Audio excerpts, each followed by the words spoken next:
Simudza izwi rako ngovaudza kuti makanaka.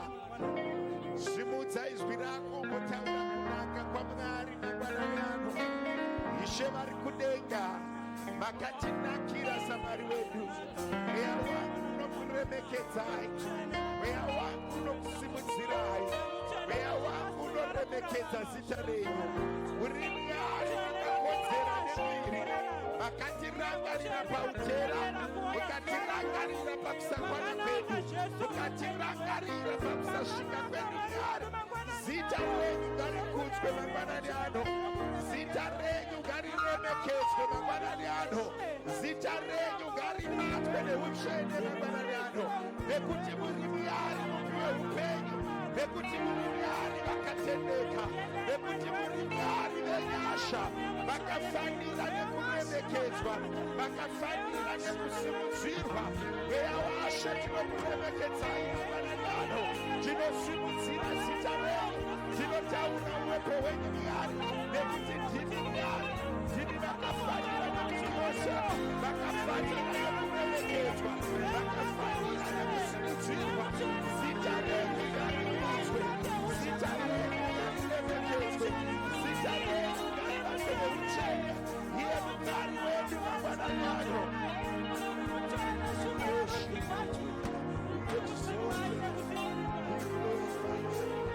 Thank you, Jesus.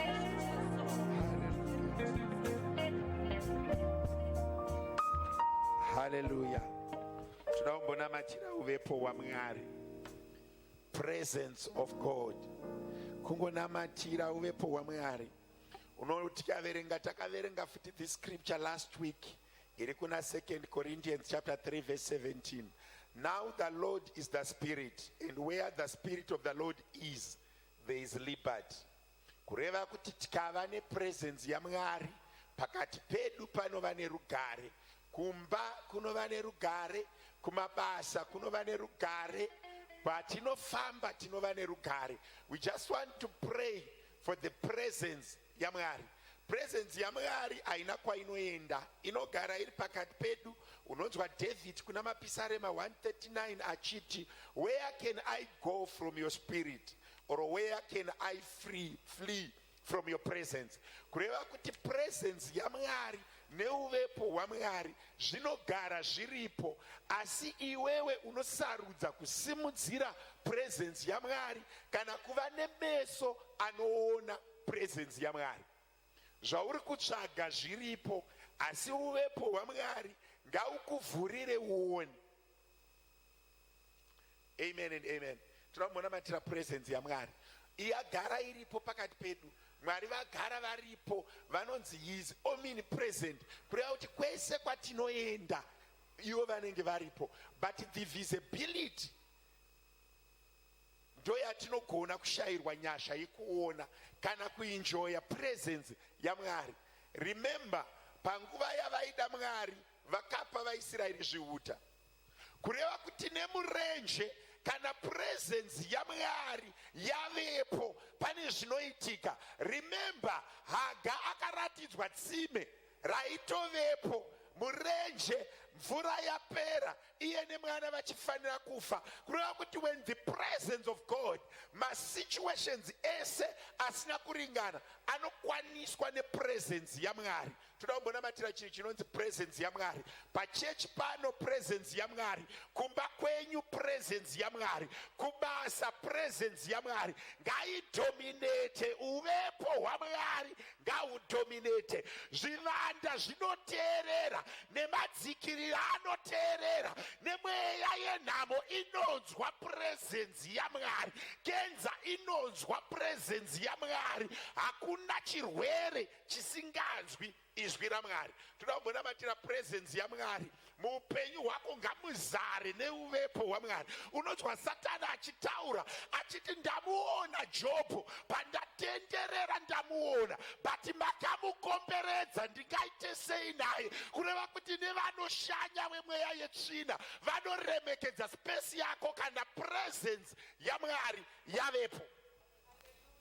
Toda chiri chinonzi presence yaMwari, uvepo hwaMwari, umambo hwaMwari ngauve visible mupenyu hwako, pachechi pano, kumba nekubasa, nema-accidents muroti, nekwatakaberekwa. Ndiri kuti presence yaMwari. Daumbona chiri chinonzi presence yaMwari.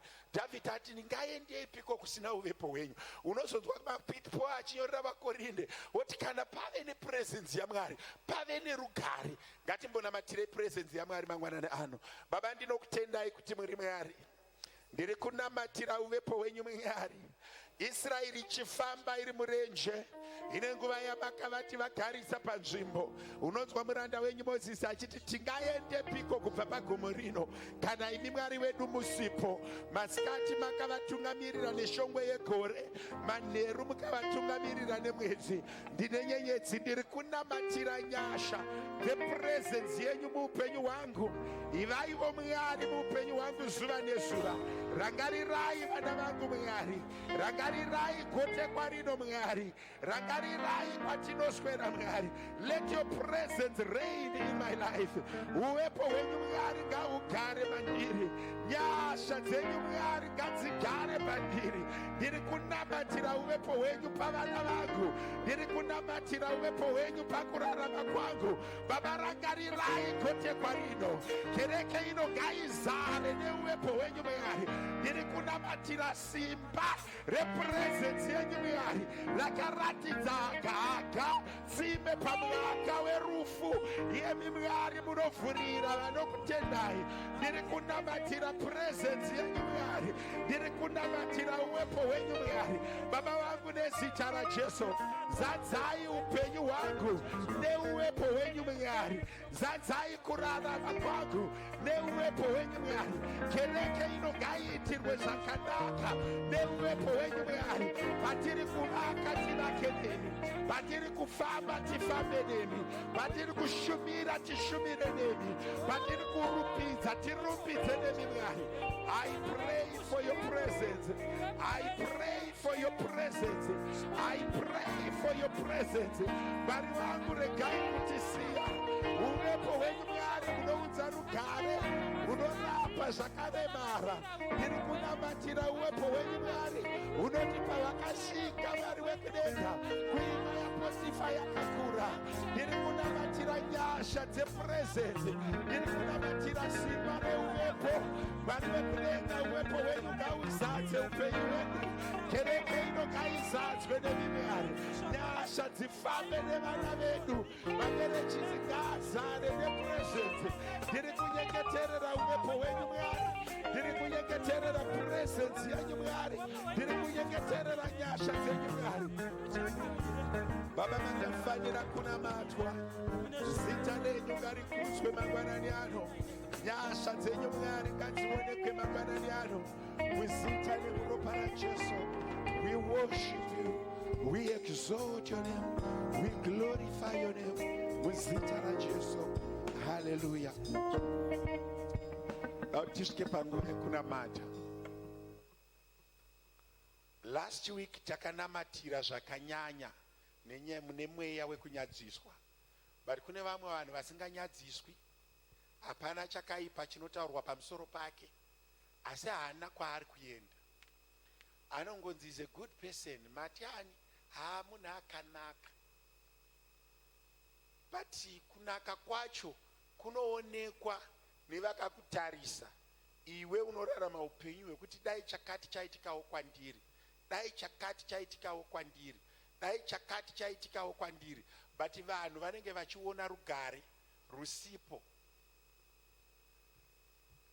Ndaimbotaura nemwe hama pamazuva ekuomerwa, kati mufundisi, I wish dai ndakatomboitawo miscarriage.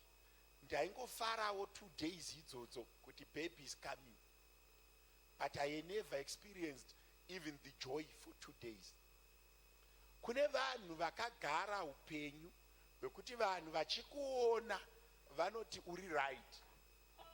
Semukadzi muShunemi anototi kumuranda waMwari, ini ndigere hangu zvakanaka nevandigere navo, but kune mumwe murume anonzi Gehazi, mazuva ake ekugona asati akutadza, ari kuti mambo wangu, tiri kudya tiri kuguta, asi pano hapana mwana mukomana.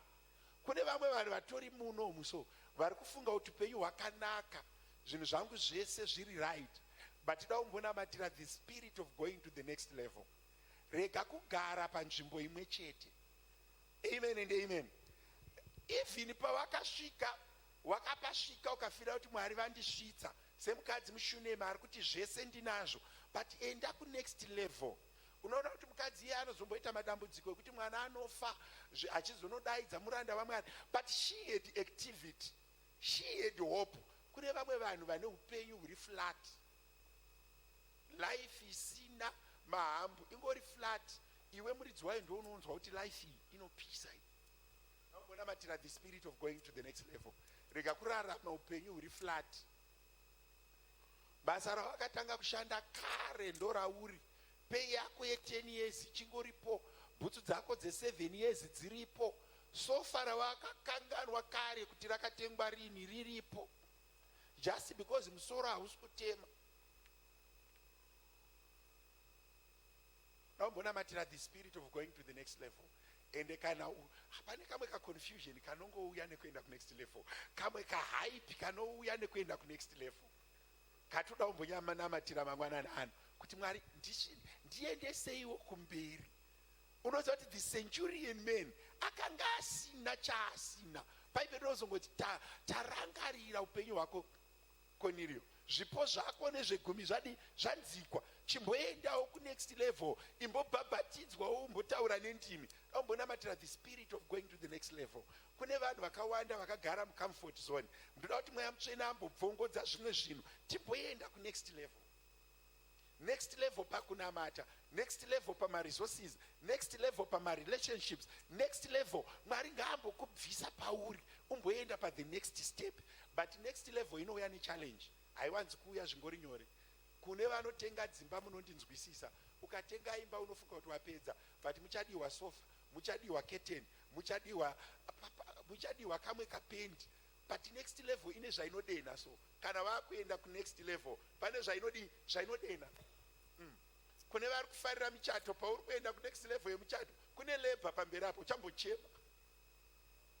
Hakuna unopinda mulabor achisekerera munhu wese anochema. Saka pane kamwe ka activity kanouya. Kuna vamwene to manage, kune vari kuda mamarriage manzwa, kune vamwene variko, kuna tete vane pamuromo. Saka next level ine tuhondo twayo. So muri kudzadza ndikuedzedza, next level ine tuhondo twayo. Kune vari kuda kuroora, kuna ambuya vanoda shuga, kune vamwe vachakuudza kuti uyu anonge anorwara uyu, amaona here munhu amuroora. Saka pane tunyaya tunoya next level. But toda kumbonamatira that next level. Vamwe vatogara pavari nefear. Toda kumbonamatira chinhu chinonzi next level. Kungobva pauri kuti Mwari ndibviseiwo pandiri ndiende pa next level. Kuno mumwe munhu mufundisi, ndikabva pano ndoenda kupi? Kune kunoendwa shamwari. Kana nyasha dzaburuka kune kunoendwa. Ngatimbonamatire chinhu chinonzi transformation. I need to change my situation. But not change your situation. Vanhu vazhinji vanofunga kuti it's a bad situation. Even a positive situation can be made even a little bit more better.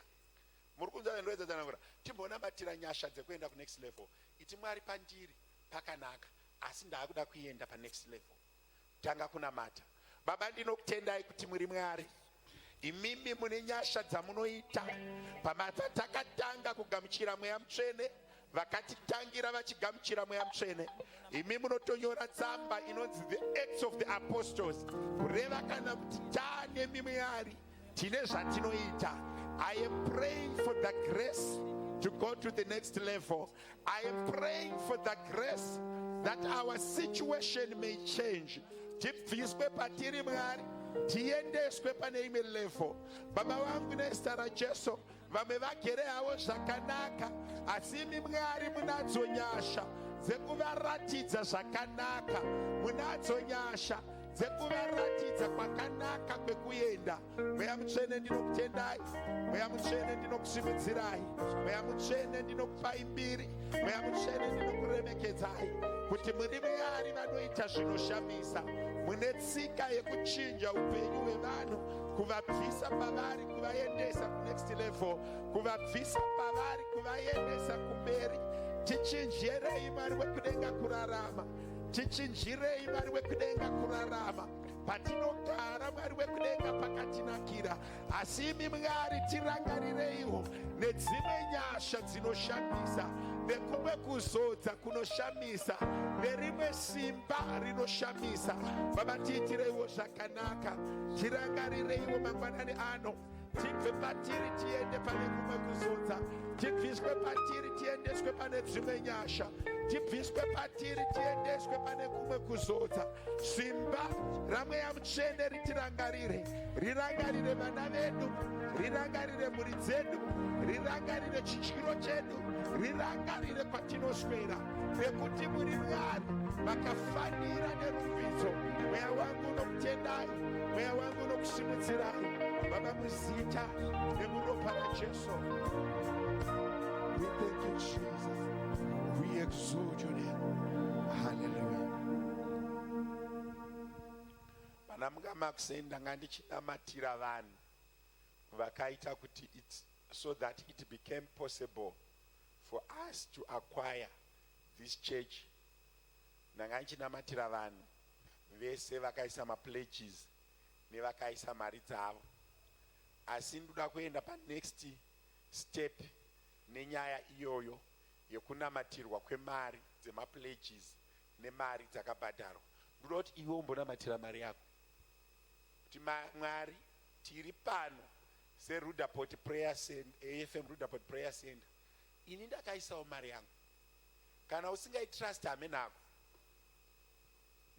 ene munamato ananga ndichisa makuseni wangu ari wekungoti sekupa kwaakaita vasati vazadzisa kana sendi, handiziva hangu kuti muchanamata kuti kudii. Manzwa zvandikutaura, kana wakaita pledge usati waunza, ina hazvizva kuti uri kunamata kudii, kuti Mwari ndoizadzisa here kana kuti Mwari ndakundikana here, handizivi. Pandoda kumboti timbonamata. Unoziva kuti pane chinhu wani chandinofarira, kune umwe murume anotonamata achitodeclare kuti I've walked, anonzi murume anonzi anototaura kuti tarisaiwo kufamba kwangu, mutarise kuti ndotarisa naye here nezvamatumira muranda wenyu kuti ataure zverufu. Mwari vakatendeuka. Bible rinoti I'm not a man or a son of man that I should repent. Asi kune murume akatendeutsa Mwari, vatotumira muprofita mukuru ane zita kunomutaura kuti mazuva ako ekufa akwana, rongedza nhaka.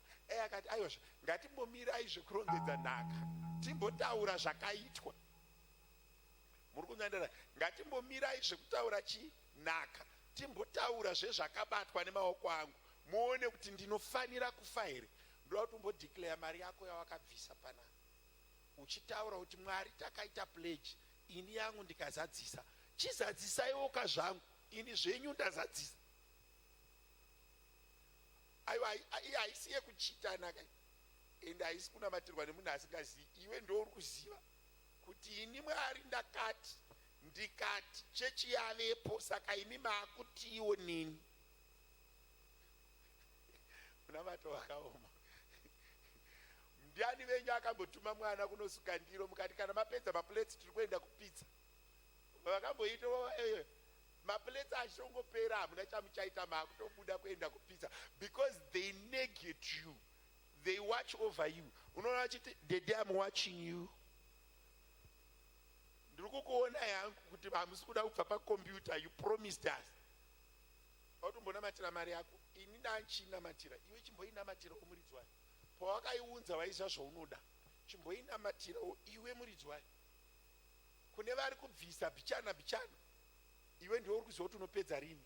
Chibva wanamata kuti pane zvandabvisa chimbondipai izvi, imwe kana ndapedza mozondipa izvi. Haisi gorilla warfare, fair. Namatira mari yako, hapadi kana karwiyo kana kachi, iwe ndiwe unoziva. Hapadi kana kukurudzirwa, iwe ndiwe unoziva. Hapadi kana kunyengererana, iwe unoziva mari yako. hapana. Aiwa kabati kunyepa here vana baba nana mai, vakomana nevasikana. Ndakamira ndikati ndipeiwo mari, ndiri kutsvaga mari titenge chechi. Yavepoka. Saka chitaura kauti Mwari muranda wenyu akati ndimupe mari, ndikaendesa mari, chechi yavepo, chindiona iwo. Haisi gorira welfare, mari utoda mari tirimo muchechi macho, chindiona iwo. Haisi kana gorira welfare. Iye ngaakuone, because chechi ino haisi yemunhu, chechi ino ndeyamwari. Even ukabva pano ukanzi wakuenda kuHarare hatikupe tayo, uri kusimuka uchienda. Ukanzi wakuenda kuChina uri kusimuka uchienda, hatikupi kana chipeneti. Chechi ino ndeyani? Ndeyamwari. Ichaparidzirwa negeneration ino, ichaparadzirwa negeneration iri kuuya. But Mwari tagadzira pekugara. By the road Solomon was blessed and increased after he has built the church. Istavaka chechi. Ini ndiri kudzoka ndoti sapasa Jiriji handina kuita magic, handina kuwana donation. Imi ndimi makaunza mari, tikavaka chechi. Ngatidzokerei pamberi paMwari tinodeclare kuti mari yatakakupai Mwari taamo muchechi, chindiona iwo. Haisi kana chitsotsi. Apa hapana chitsotsi, tirongoti Mwari chindiona iwo, ini ndakakuona iwo. Ukangonzwa mwana mudiki achiti daddy can I make you a cup of tea, uchingopedza kumwa tea patone request pamusoro. Havatambisi neve, vachipedza kukuitira zvavanokuitira vanoisa request yavo, and they mean their request. And I'm also repeating it. Mangwanani ano toda kumboenda pamberi paMwari, umwe neumwe sekupa kwaakaita, uri kutoziva kuti ini ndakaita izvi. Hapana chitsotsi, kungonoklema zvako. Chimbotanga kunamata apa, hapadi kukurudzirwa munhu. Namatira mari yako yawakaisa pano, mudhara akuonewo sekuona kwawakaita basa rake. Baba, ndinokutendai kuti muri Mwari, makaita yenyu Mwari, makatipa pekushumira.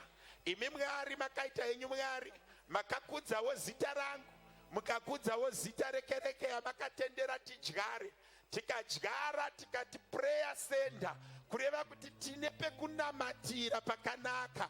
Imi Mwari kwakutendeka kusimudza varume nevakadzi, vakomana nevasikana, kuzobvisa pfuma yavo pabasa renyu. Umwe nemumwe sekupa kwake, umwe nemumwe sekubvisa kwaakaita. Baba, vana venyu vakunamata, vachitaura izwi maringe neyavakaudza. Baba vangu, regai kuvanza chiso chenyu mangwanani ano. Penyai kuupenyu hwavo Mwari, umwe nemumwe sekupa kwaakaita. Imi munoziva pakabviswa, imi munoziva sacrifice yakaitwa. Rangarirai vana ava Mwari, sekurovedzera kwavakaita, sekuvimbika kwavakaita, sekupa kwavakaita. Baba vangu, hamutinyadzise, munotaura zvakanaka. Mukati ukaita chakanaka haungafari here? Nhasi tine mufaro, takaita chakanaka. Baba, ndinokutendai nemari yandakaisa panzvimbo ino. Rangariraiwo Shanoni kubudikidza nekuda kwemari. Rangariraiwo ngaongwe nakunashe. Vana vangu ngavazorega kutenga kushaya dzimba, nekuti isu Baba semuri takapa kwamuri. Baba, tirangarireiwo Mwari, mereji yedu ngaiitirwe zvakanaka nekuda kwechipo chedu. Tipeiwo makore akazara nezvokudya, tifambe nemotikari dzakanaka, tigare pakanaka. Baba, takavimbika paizwi renyu Mwari, tikapa nemisodzi, tikapa nekurevesa, tikabvisa payanga isiri. Ini nemhuri yangu tirangarireiwo Mwari. Baba, makatigonesa, tauya takaunza chipo. Chirangarirai upenyu hwedu mangwanani ano. Bvisai kunyadziswa kubudikidza nechipo chedu Mwari. Pfuma zhinji ngaiuye kuupenyu hwedu Mwari. Sekupa kwatakaita tirangarireiwo. Tisiyanisei nevasingatendi. Ini nemhuri yangu Mwari, tiri kunyengeterera chipo chedu Mwari, tiri kunyengeterera zvatakaunza Mwari. Baba vangu, tirangarireiwo Mwari, tiitireiwo zvakanaka. Baba, takapa nemisodzi uye takapa nekurevesa. Baba vangu, nezita raJesu, I worship you. makaita yenyu Mwari. Ini nemhuri yangu makatipa mukana wekupa. Chirangariraiwo vana vedu vatatu vagotenga dzimba dzakawanda, vagoremekedzwa nemarudzi, vagosimudzirwa, nekuti muri Mwari. Makafanira kunamatwa, makafanira kusimudzirwa. Baba, takapa tichirevesa, tikapa nemufaro muzita raJesu. We thank you, Jesus. Hallelujah. Kune vanga vachiremerwa nekunamata vachiti mufundisi, nyaya yechechi takasvika yadarika. We are paying the funds, I think first week of May, first week of June. Mukana wekupa uchiripo. Asi munamato uyu, as long as I preach here, once in a while I'll come back and say, claim your money in the air. Uchitonyengeterera mari yako yawakabvisa panapa. Apa apadi mufundisi manje. Pari kuda iwe nemari yako, muenda pamberi paMwari, munotaura kuti Mwari indakakupai. Izvi hazvina kana chitsotsi. Mwari ini mari ndakakudi ndakakupai. Kana usinawo chawakapa, angazi. Nandizivi. Izi kuti uchati chi. Asi panapa hapanakidzi kupindira kana usina yako yawakaisa. I still strongly encourage you kuti unza mari yako pana. Ibhadharewo pana. Tichiri kutoida mari yakawanda yekuisa pano. Kune vasati vationa. Baba Mutwasekwa ingozi yaimumira pavakuonei vaenzi. Vauye vachizonyoresa mari dzavo ikoko kuti munamato uyu ureruke kuita. Onaiwo baba, kana ungoisa muchurch account wakanyarara, ungonyora kuti church building, vakaisa mari yako, tinoallocata. Uye paunopinda munomu, ndakati handifariri vanhu vanopinda vachiuya kunoku kana iri midweek. Unopinda woenda kuprayer. Uchitofamba, iti Mwari ndokutendaiwo nemari yangu yandakaisa pano. Aiwa aisako kunyepe. Anditi wakaisa. Unofamba uchiti vangani venyu vanombopinda pagedhi rekumba kwavo. Nekumba kwedu kune maentrance akati wandei ekupinda mba. But ndinowanzoda kupinda nemain entrance because ndinoziva value yemba. Handi kupinda nekuseri semunhu wekuseri. Auyatsopinda nepamain entrance because I know the sacrifice yandakaita. Nepano pachechi ndonyanyoda kupinda nepamain entrance because I am confident that I am a participator in this good thing. Pakambofa umwe mubereki, nguva yenhaka yakwana, muzukuru vasimuka, akati varume pano pane dzimotikari, pano pane dzimba, varume pano pane maplates nehembe, ine handigoni kugowa, vana munhu ashaya at 90, umwe nomwe ngaangotora chake chaakaunza. Ndapedza kugowa. Vamwe vakabva vatorongedzawo vakatonosutanga kusuka ndiro because chekunhonga chaicho chaicho panga pasina. Vaya vaichengeta vabereki vakati akatora maki avo, vachitora mawardrobe avo, vachitora zvinhu zvavo, kwakuzototi aicha handichachidi chitora hako. Because muzukuru haana kumbonetseka, angoti mumwe nemumwe ngaatore chinhu chake chaakaunza pano. Munhu yafa at 93, 92, aane makore asingaendi kubasa. Mumwe nemumwe ngaatore chinhu chani chake. Zvikazonzi namatira pane pfuma yako, vamwe munogona kunamatira kuparking, muri mumota menyu ndokune pfuma yenyu.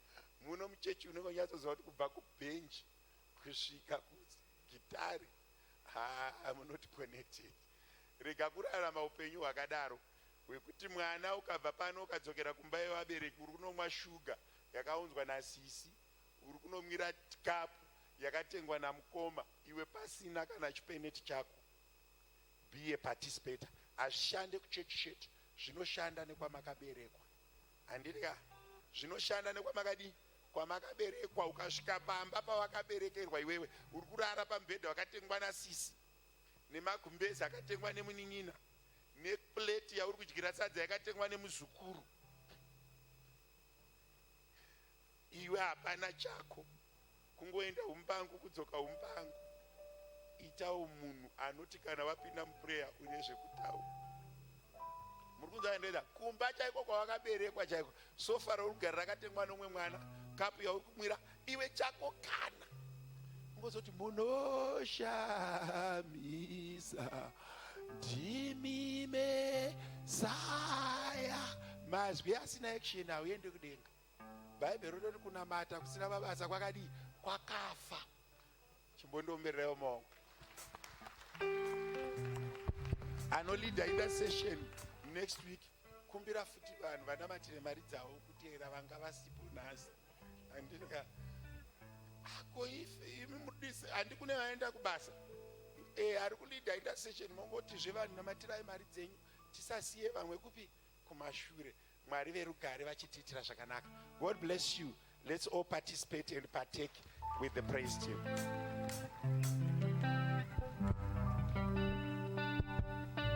Muzita raJesu, hallelujah. Tisati tatanga kuimba chingovhera munhu ari pasaidi pako ungomuti wamuka sei, warara sei, makadii. Chingovheva to your right, to your left, to your front, nekumashure kwacho.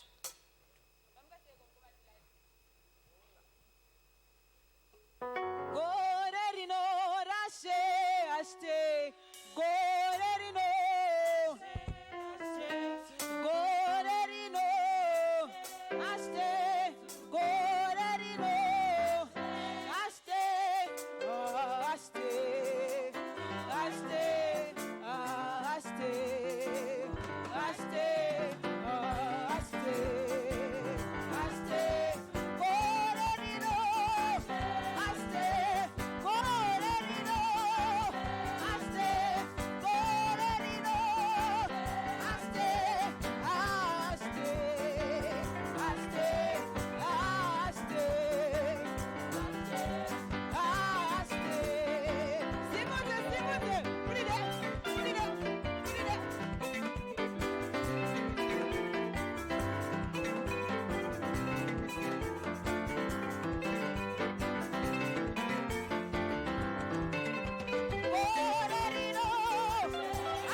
Hallelujah. Chingosimutsa maoko edu kuna Jesu mangwanani ano. Hallelujah. Tisvike pakurumbidza kuna Mwari mangwanani ano. Hallelujah. Chingoti mweya wako ungofurumbidza Mwari mangwanani ano. Hallelujah. Muzita raJesu. Mweya wangu unorumbidza Mwari. Mweya wangu unorumbidza Mwari. Mweya wangu Baba unorumbidza iwe. Mweya wangu Yesu unorumbidza iwe. Baba unorumbidza Mwari. Iwe Yesu unorumbidza iwe. Baba unorumbidza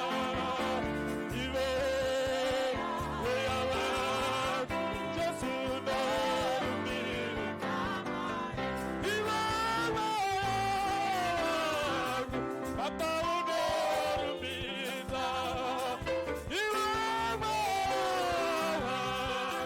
Yesu unorumbidza iwe. Baba unorumbidza iwe.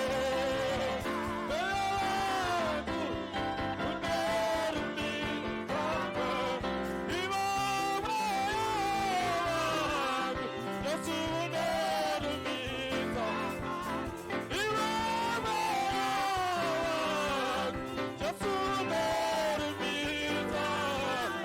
iwe. Baba unorumbidza iwe.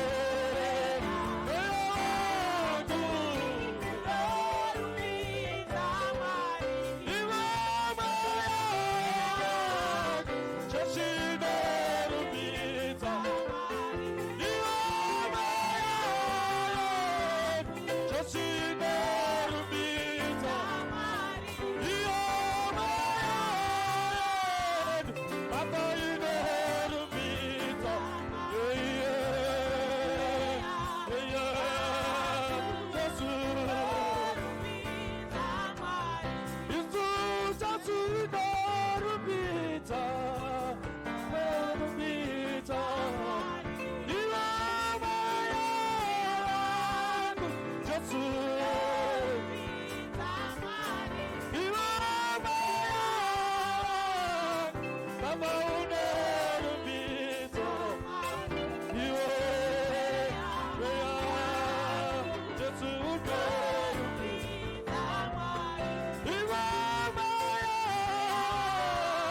Yesu unorumbidza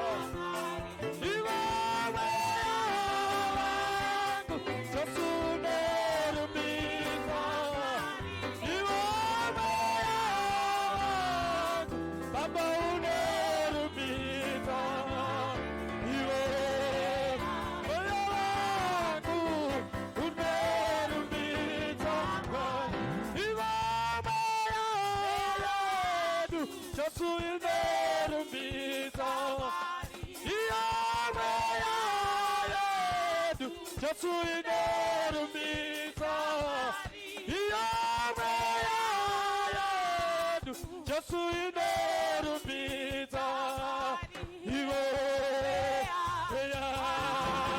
Yesu unorumbidza iwe. Yesu unorumbidza iwe. Yesu unorumbidza iwe. Baba unorumbidza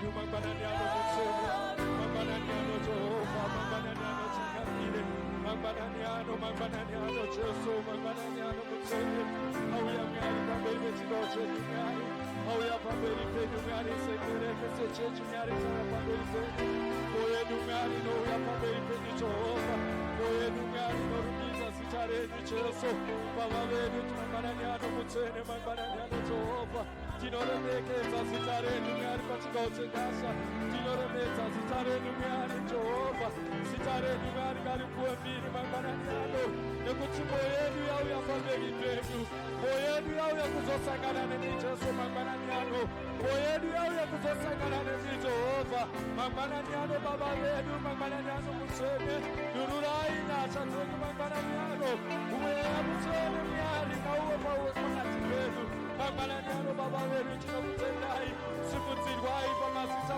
ose kuwai mbiri pamazita ose mangwanani ano mwari mangwanani ano mutsene tururai nekuti muri mavo simudzirwai Jehova simudzirwai mweya mutsene mwoyo wangu unorumbidza zita renyu mangwanani ano kereke inorumbidza zita renyu inokudanai mangwanani ano kuti Jesu makafanira kunguva mbiri nerumbidzo mangwanani ano baba vedu tinokutendai maita enyu Jehova maita enyu changamire maita enyu Jesu maita enyu mweya mutsene we worship you Father we worship you we worship you we worship you we worship you we worship you we worship you we worship you we worship you tinorumbidza zita renyu mangwanani ano kudzwai mbiri muzita raJesu we worship you Father maita enyu mwari mangwanani ano tinokutendai baba muzita raJesu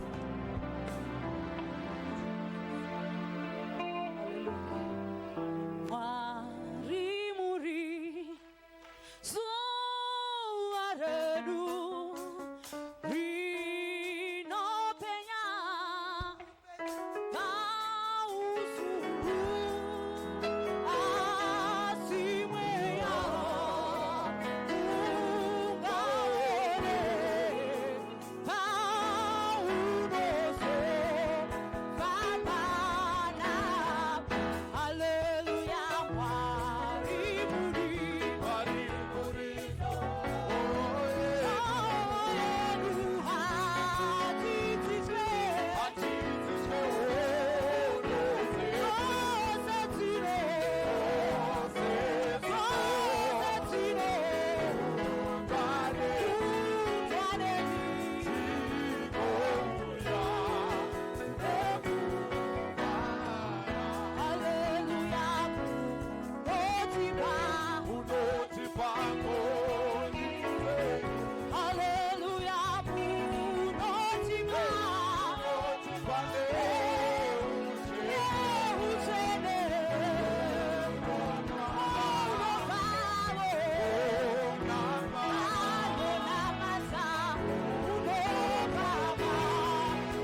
tizidye hondo zedu dzose dzino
ndinofarira inoti he perfects that which concerns me, kuti Mwari anonatsa zvese zvine chekuita neni. Hallelujah.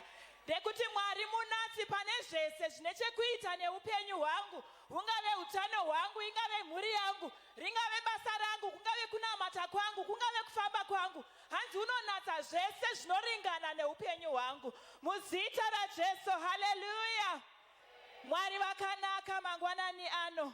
Tirangosvika patinokwazisa vana vedu veSunday school. Ndiri kuona vaakugadzirira kuenda kumaclasses avo. Tingovafarira Sunday school. Haleluya. Haleluya. Vana vadiki vanonakidza. Ndaiona Kuku achifarira birthday rake kutanga kunyatsofamba. Ndofunga habe nokuti aiziva here kuti ndasvitsa gore, but ndakangoona ruoko rwaMwari paari this week achifarira kuti ndasvitsa gore. Vana vadiki ngavakomborerwe, ngavarumbi, ngavaitirwe zvakanaka. Kana usina wako mudiki ita Mwari ndipe iwo, Mwari ndirangarirei. Haleluya. Muzita raJesu. Tingofarira zvekare mateenagers, masalad edu mateenagers. Ingosimukai mungovaona masalad edu mateenagers, tivafarire muzita raJesu. Haleluya.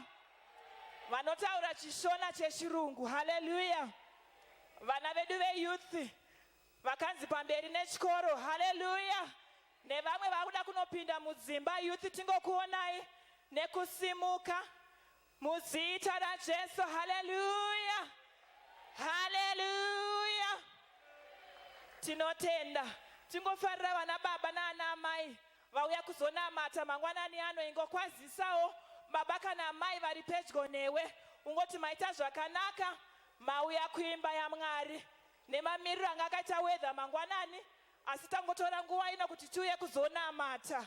Ingokwazisa baba kana mai vari padyo newe muzita raJesu. Haleluya. Ndangoti vari pedyo, ndiri kuona vamwe vari kusvasvamira, vamwe vari kure kure navo. Haleluya. Mwari vakanaka. Amen.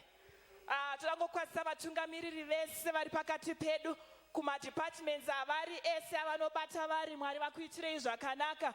Nebasa ramunobata harina unobhadhara, pamwe pacho harina unori acknowledge, asi Mwari vari kudenga vanoona. Haleluya. Muzita raJesu. Tingokwazisa zvekare church board yedu muzita raJesu. Tivafarire vana baba vanotiitira zvakanaka muzita raJesu. Haleluya.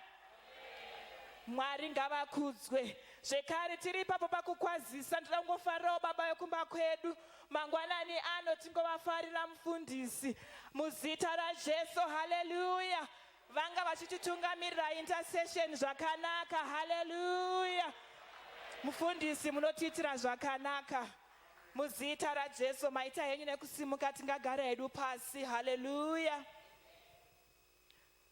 Mangwanani ano ndoda kungokwazisawo nekufarira kana varipo vaenzi vatangawo kupinda nesu kekutanga pano paAFM Roadport Assembly.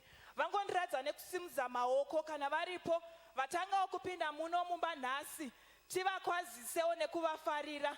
Kana varipo vaenzi tingosimudza maoko kuti tivazive. Ndiri kuona pane maoko ari kusimuka. Ndichakumbira maashers mukuvabatsira vauye kuno kumberi kuti vagouya vazozviintrodusa tivazive. Tichivafarira maashers vakurudzirei vasimuke vauye kuno. Tikavaona vari kuno kumberi nepatinovaona panze, tinozovaziva kuti ndovaya vatanga kuya nhasi, tovakwazisawo muzita raJesu. Vaenzi, inzwai kugamuchirwa. Simukai henyu muuye kuno mberi tikukwazisei muRoadport Way. Haleluya. Vari kuuya vaenzi, tirambe tichivafarira nekuvaomberera. Mumwe akaita muenzi haanambobvira akasimuka kuya kuno kumberi. Ndioimukana, kana usina kumbouya uya tikuzive. Haleluya. Haleluya. Tinotenda Mwari. Haleluya. Vaenzi, indakamira kuno ndinoitwa mai mufundisi Jiriji. Ndinopindawo pano paAFM Roadport Assembly.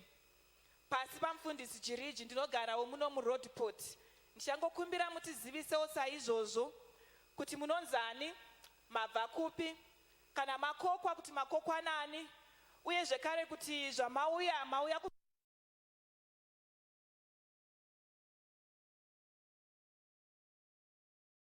chose. Haleluya.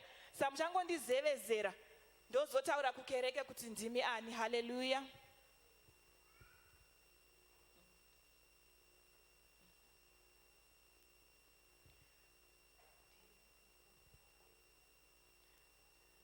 vatinava vanonzi mukoma gift matavire vakokwa nababa ndlovu vauya kuzonamata nesu zvachose.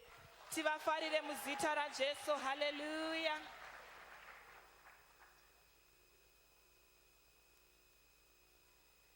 avari kuno vanonzi mukoma Tinashe Kandira iyanzvadzi yamainkoloma vauya kuzoshanya vauya kuzonamata nesu nhasi muzita raJesu. Haleluya.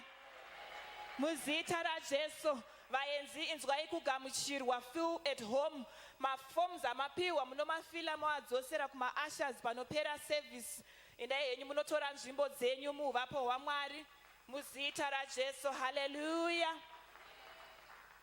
Tinotenda. Mangwanani ano ndapiwawo ma-items atinawo. Tine vana veNorth of Ondekaz vane item yavo yavanoda kuzopresenta vachipedza men's fellowship ine item vachipedza gogonika vane testimony. Ndikuona vana vasati vakuuya but vana baba vemen's fellowship tinogona kuuya men's fellowship tiuye titore nguva ino vanotevera vachizogadzirira muzita raJesu.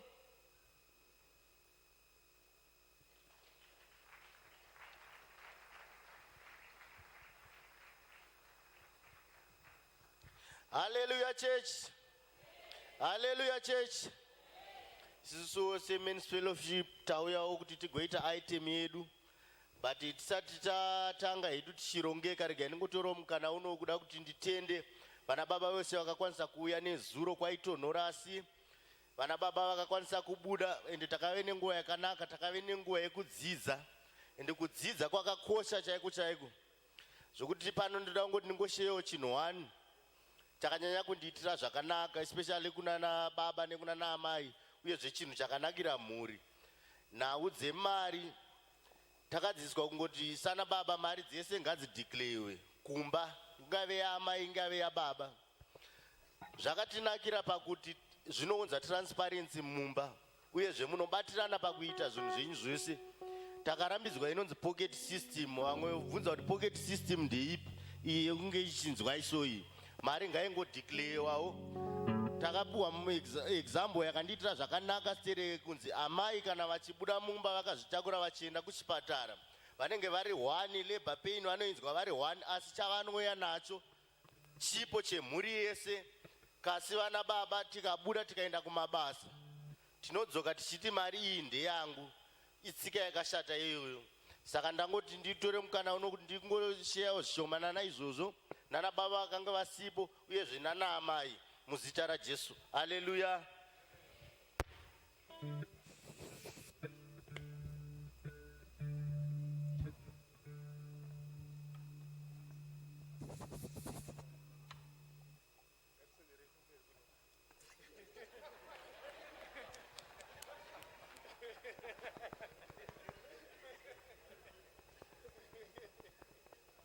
Praise God. Hallelujah. There's power in the name of Jesus. White bus. Teacher Imbo. Just one stanza. Teacher Zokoraka 4. Amen. Amen. Muzonyasai kuitera pane zvainotaura mupenyu hwomunhu. Amen. Jesu anoenda nesu kwese tinoenda. Jesu anotibatsira muupenyu hwedu. Tinoda kuimbira Jesu tichimupambire nokuti hatisiwe zita rinokunda iri ndi Jesu.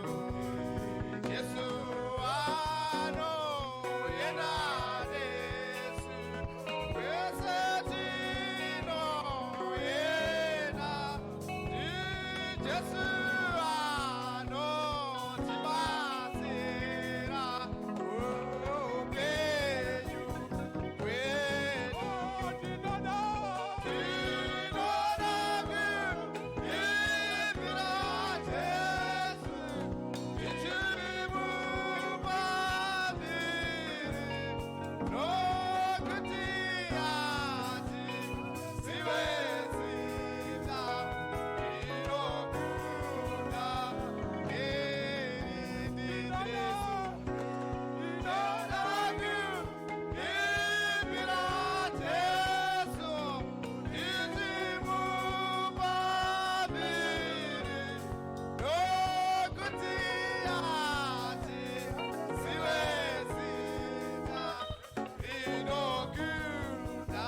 mangwanani vabereki.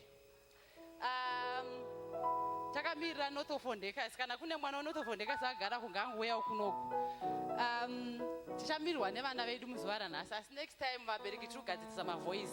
So this next saka tatitegai tange tatungamidza vana ndisingapedzi nguva yedu. Okay, munongoona vakachena vana ava nditi uyaumira vana mofana kutamba. You must dance, right? Don't disappoint us, right? Dance, okay? We can dance, all of you, right? Please, nga.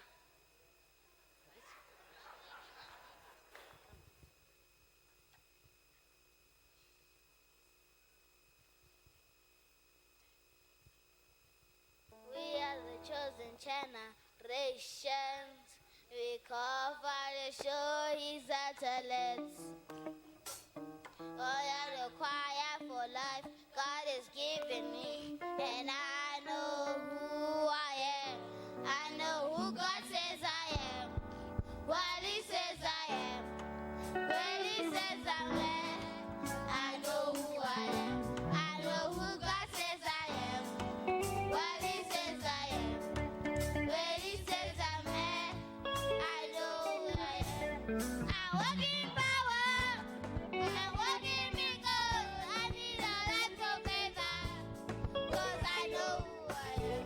I walk in power. I walk in miracles. I need a life for favor. 'Cause I know who I am. Everybody shout, oh, oh, oh, I know who I am. Lift your hands, shout, oh, oh,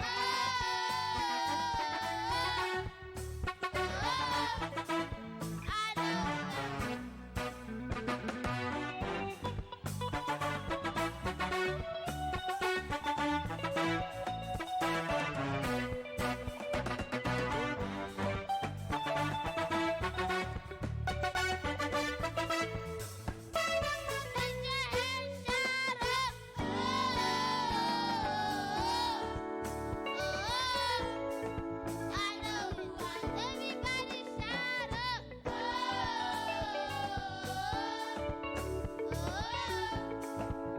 know who I am.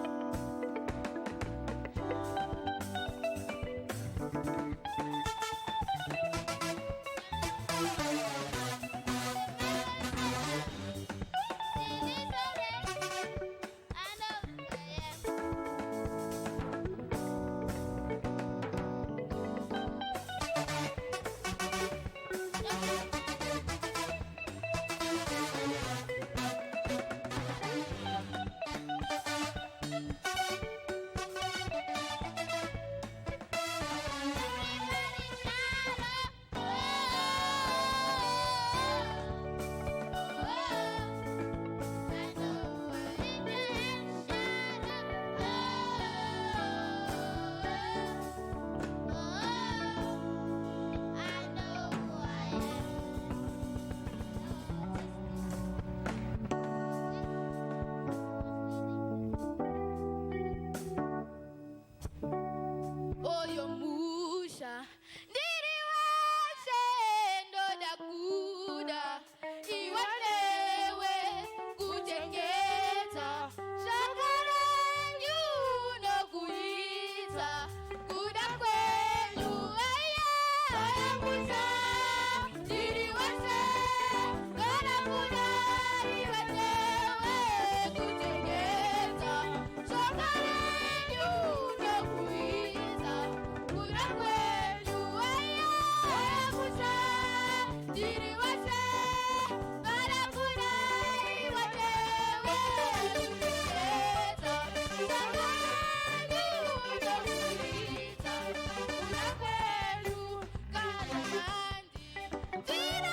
pesi panoungana vanhu pana leader handiti saka isusu kwedu tina leader wavana damboti ambotaura something angoita uya teresa uya zvako hama yangu ambotaurawo pamberi pevanhu saleader wevana so just say something. Tera Jesu, amen. Muchitoro takadai takamirira Segupre North of Ondekas. Thank you.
Ndinokwesai mose muzita ramambo Jesu, amen. Ndine mufaro wakanyanya kumira pamberi penyu ndichingoda kutenda zvandakaitirwa musi weSunday pamusoro pemaprayer points akaitwa nababa. Baba vakadeclare vachitaura shoko rekuti kunyadziswa. Zvechokwadi kunyadziswa kwangu kwatarisana nemba yangu. Asi nekuda kwekuti paideclarewa maprayer points nababa, ndine zvandaitonzwa mumiri mangu ndichiti ko zviri kumbofamba sei, zvese zvavari kutaura izvi zviri kuita sei. Munoziva kana uri munhu wemudzimai mukutakura kwatinoita 9 months une zvaunotonzwa chete kuti pane zviri kuda kuitika, asi zvinobudikidzwa nenyasha dzaivo baba vatiinavo mukati memba ino naamai vatiinavo mukati memba ino. Takati taenda kumba, takafamba zvakanaka kuenda kumba, tatora lunch yedu, tapedza, taonekana nemwana wangu mukomana wandinogara naye mutwini. Madza ndakudzokera kuchechi ndozokuonai masikati. Ndakabuda hama dzaMwari ndikamuvhurira gedhi akaenda. hapana kumbopera 5 minutes muzukuru wangu ari kugeza mapleti, ndiri kutaita tebhuru, ndone foni yangu yarira, haina nhamba, haina zita. Ndakangoti halo, zvikanzi halo madha, ndaita accident. Ndikati kupi? Zvikanzi paShoprite.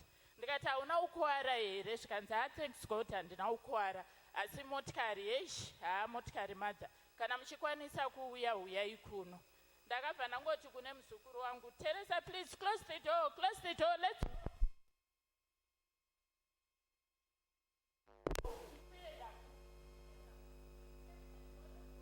do.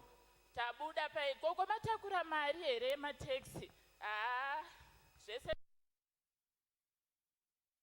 kutora foni yangu nekutora mari, tatokiya dho, tiri kuenda kupi gogo? Ndikati uncle vako vaita accident paShoprite, varoverwa motikari, havana kukuwana here? Ndikati havana. Waona maprayer points ababa, zvinotikoshera vanhu vaMwari kuti titeerere zvinenge zvichitaurwa nemutungamiri. Zveshuwa dzimwe nguva kana vachitaura kuti ngatikasikeyi kuuya kuchechi, ngatikasikeyi. Dai takanonoka, takatopfurwa nemaprayer points aya, ungadai pane zvakatoitika mukati memhuri yangu. Saka takati tasvikapo pamarobhotsi paye, takaona pane mapurisa, ndakuvamhoresa, ndobva abvunza mupurisa uyu kuti ava ndiani vako? Zvikanzi ndaamai vangu. Saka ndange ndakutotaura naye nechirudzi chemuno mupurisa iyeye. Zvambofamba sei? Zvikanzi mwana wenyu ari right, hapana chamunombotya, kana ane inshurenzi ichagadzira. Saka munhu akamurovera uyu ndiye anga akuda kutonetsa, munhu anga akadhakwa, ende akapinda muleni yemabhazi. Robhoti richivhurira mukomana uyu kuti aende, uyu akabva abva ukapinda muleni remabhazi kunorovera mwana wangu. Saka ndakangokwanisa kutumira baba mapicture acho nekuvatenda maprayer points avakatibatsira nawo. Saka ndangoti ndisumuko ndipupurewo nemi muchinzwa zvandakaitirwa mukati nenyasha dziri mukati mekereke ino. Ndakataura nemi nchiti ndadziona zvechokwadi, muno mune nyasha. Mama, ndinokutendai. Nyasha ngadzirambe dzichingoenderawo kune vamwe kana zvakaitika kwandiri nekune vamwe zvinoita, nekuti chokwadi zvinonzi the word works. Shoko rinoshanda, ukaritora ukarishandisa rinoshanda. Ndinongopa hangu kutenda baba, nyasha dziri pamuri ngadzirambe dzichienderera mberi, uye Mwari varambe vachikushandisai nekuzvininipisa kwamakaita, ngazvirambe zvakadaro. Mama, ndinokutendai. Ndangoti ndisheyo nemi hama dzaMwari zvandakasangana nazvo.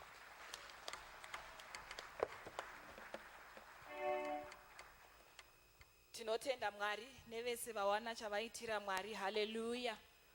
Nguva ino ndichaisira kuna baba Nyabadza vachitiunzirawo zviziviso zvezuva ranhasi.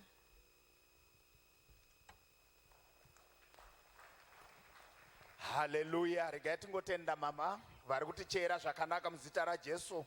Tingoombera maoko zvakare, Mwari vachingotiitira zvakanaka. Amen and amen. Aiwa, tinotenda Mwari. Regai ndipe zviziviso zvezuva ranhasi. Mwari vachingotiitira zvakanaka. Ndandichiona vana vanga vachiimba pano, ndikabva ndati ndakudzokera kuNorth of Ondekazi. Haleluya. Aiwa, tinotenda hedu. Regai ndingopawo zviziviso zvesvondo rino iri zvakamira zvakadai izvi. Mangwana we have prayer and fasting. Tiri kubreka pano kutanga nguva dza5 kusvika na6 p.m. Tiri kukurudzirwa tese kuti tipinde muurongwa hwekutsanya, tiuye pano tinamate Mwari vanotiitira zvakanaka. Regai tingopawo kutenda kuna mufundisi namama. English service yenezuro, it got off to a good start. Tiri kungoramba tichikurudzirwa kuti ngati shambadze as much as we can. Let's advertise it. Zvingotiitira zvakanaka. Amen. Regai tingozivisana zvakare kuti we still continue to have, or we still have this week musi wechina ndo vatiri kuita couples meeting yedu. Matine urombo nekuti we cancelled it for the last Friday. We had some urgent meeting yakaitwa pano, so it was not possible kuti tiite, but svondo rineri tiri kusangana musi wechina, tichakutumirai link yacho zvichingotiitira zvakanaka. Ndiri panyaya yemacouples iyoyo, regai ndidedze baba Mulambo vane zvavari kuda kushare maringe neboka iri ravanotungamirira muzita raJesu. Amen. Ngatingovaombererai maoko tingotiitira zvakanaka. Amen. Haleluya chechi ya Jesu. Haleluya chechi ya Jesu. Ndangomirirawo pano kuti ndizokurudzira macouples. Tine couples night musi wa10 June pano pachechi, kutanga na6 kusvika na11 demanheru. Saka ngatiuyei tese macouples. Chirongwa ichi chakatinakira semacouples. Tinodzidza zvakawanda, nyangwe meetings ema-Thursday or Fridays. Ngatijoinei takawanda, tinodzidza zvakawanda zvinoitika mudzimba dzedu, zvimwe tisikazivi kuti zvienderesa sei. Asi tine nyasha panzvimbo ino, takapiwa vafudzi vaMwari vanoziva nekufundisa zvemacouples. Saka ngatijoinei tidzidze zvakawanda zvatisingazivi, zvimwe tinoziva asi pane zvatisingazivi zvatinodzidza mumameetings edu atinoita. Saka ngatiuyei tese tizodzidza, tichidzidziswa namufundisi wedu naamai vanenge varipo, uye tichange tine tea yemanheru, uye tinokurumbira kuti tironge transport pakuitira time dzatinopedza. Kune vanobvawo kumwe nevane dzimota titakurane, vanobva kusina mota tironge transport, but tisarega kuuya. Ngatiuyei tizodzidza, tidzidze zvakawanda nekudanana kwedu. Saka ndinovimba tichabatirana pamwe. Ndofunga ndizvo chete. Ndinokutendai. Hallelujah. Tiri kukurudzirwa kuti tiuye tinge tiri pano tichiita zvataurwa nababa. Amen and amen. Ndamboda kuzvitaura nechindau, ndobva ndazoona kuti ndinozoreswa. Regai zvawataura izvozvo zvatoita zvakanaka. Amen and amen. Dzimweni dzenguva ndikamboimba masongs emuhymnbook medu, ndinotombofunga kuti asi ndiana Samanyika ega ainyora. Because ukanzwa pataurwa nyaya yezviranduka, wotozwa kuti pane chekuita naSamanyika. Aiwa, tinotenda Mwari. Regai tiyeuchidzane zvakare kuti chechi yedu is open for prayers between 6 a.m. and 6 p.m. Uyai, tinonamatira muprayer room iri papo, iyo baptism room iri papo, ndo munoitirwa chii maprayers yedu. And veku social media vari kutizivisa kuti, our marketing team iri kutizivisa kuti our social media platforms are active, and please participate by liking, by sharing, by subscribing nezvese zvinoitwa ipapo. Hallelujah. Mufundisi vanenge vari pano pachurch musi wechipiri vana 9 am kusvika na 3 p.m. vanoda kuvaona makasununguka kuvabhuka and zvigotiitira zvakanaka. Kana uine specific time unofanira kubhuka, but kana uine zuva rako rakasununguka uya hako unogona kumirira pano.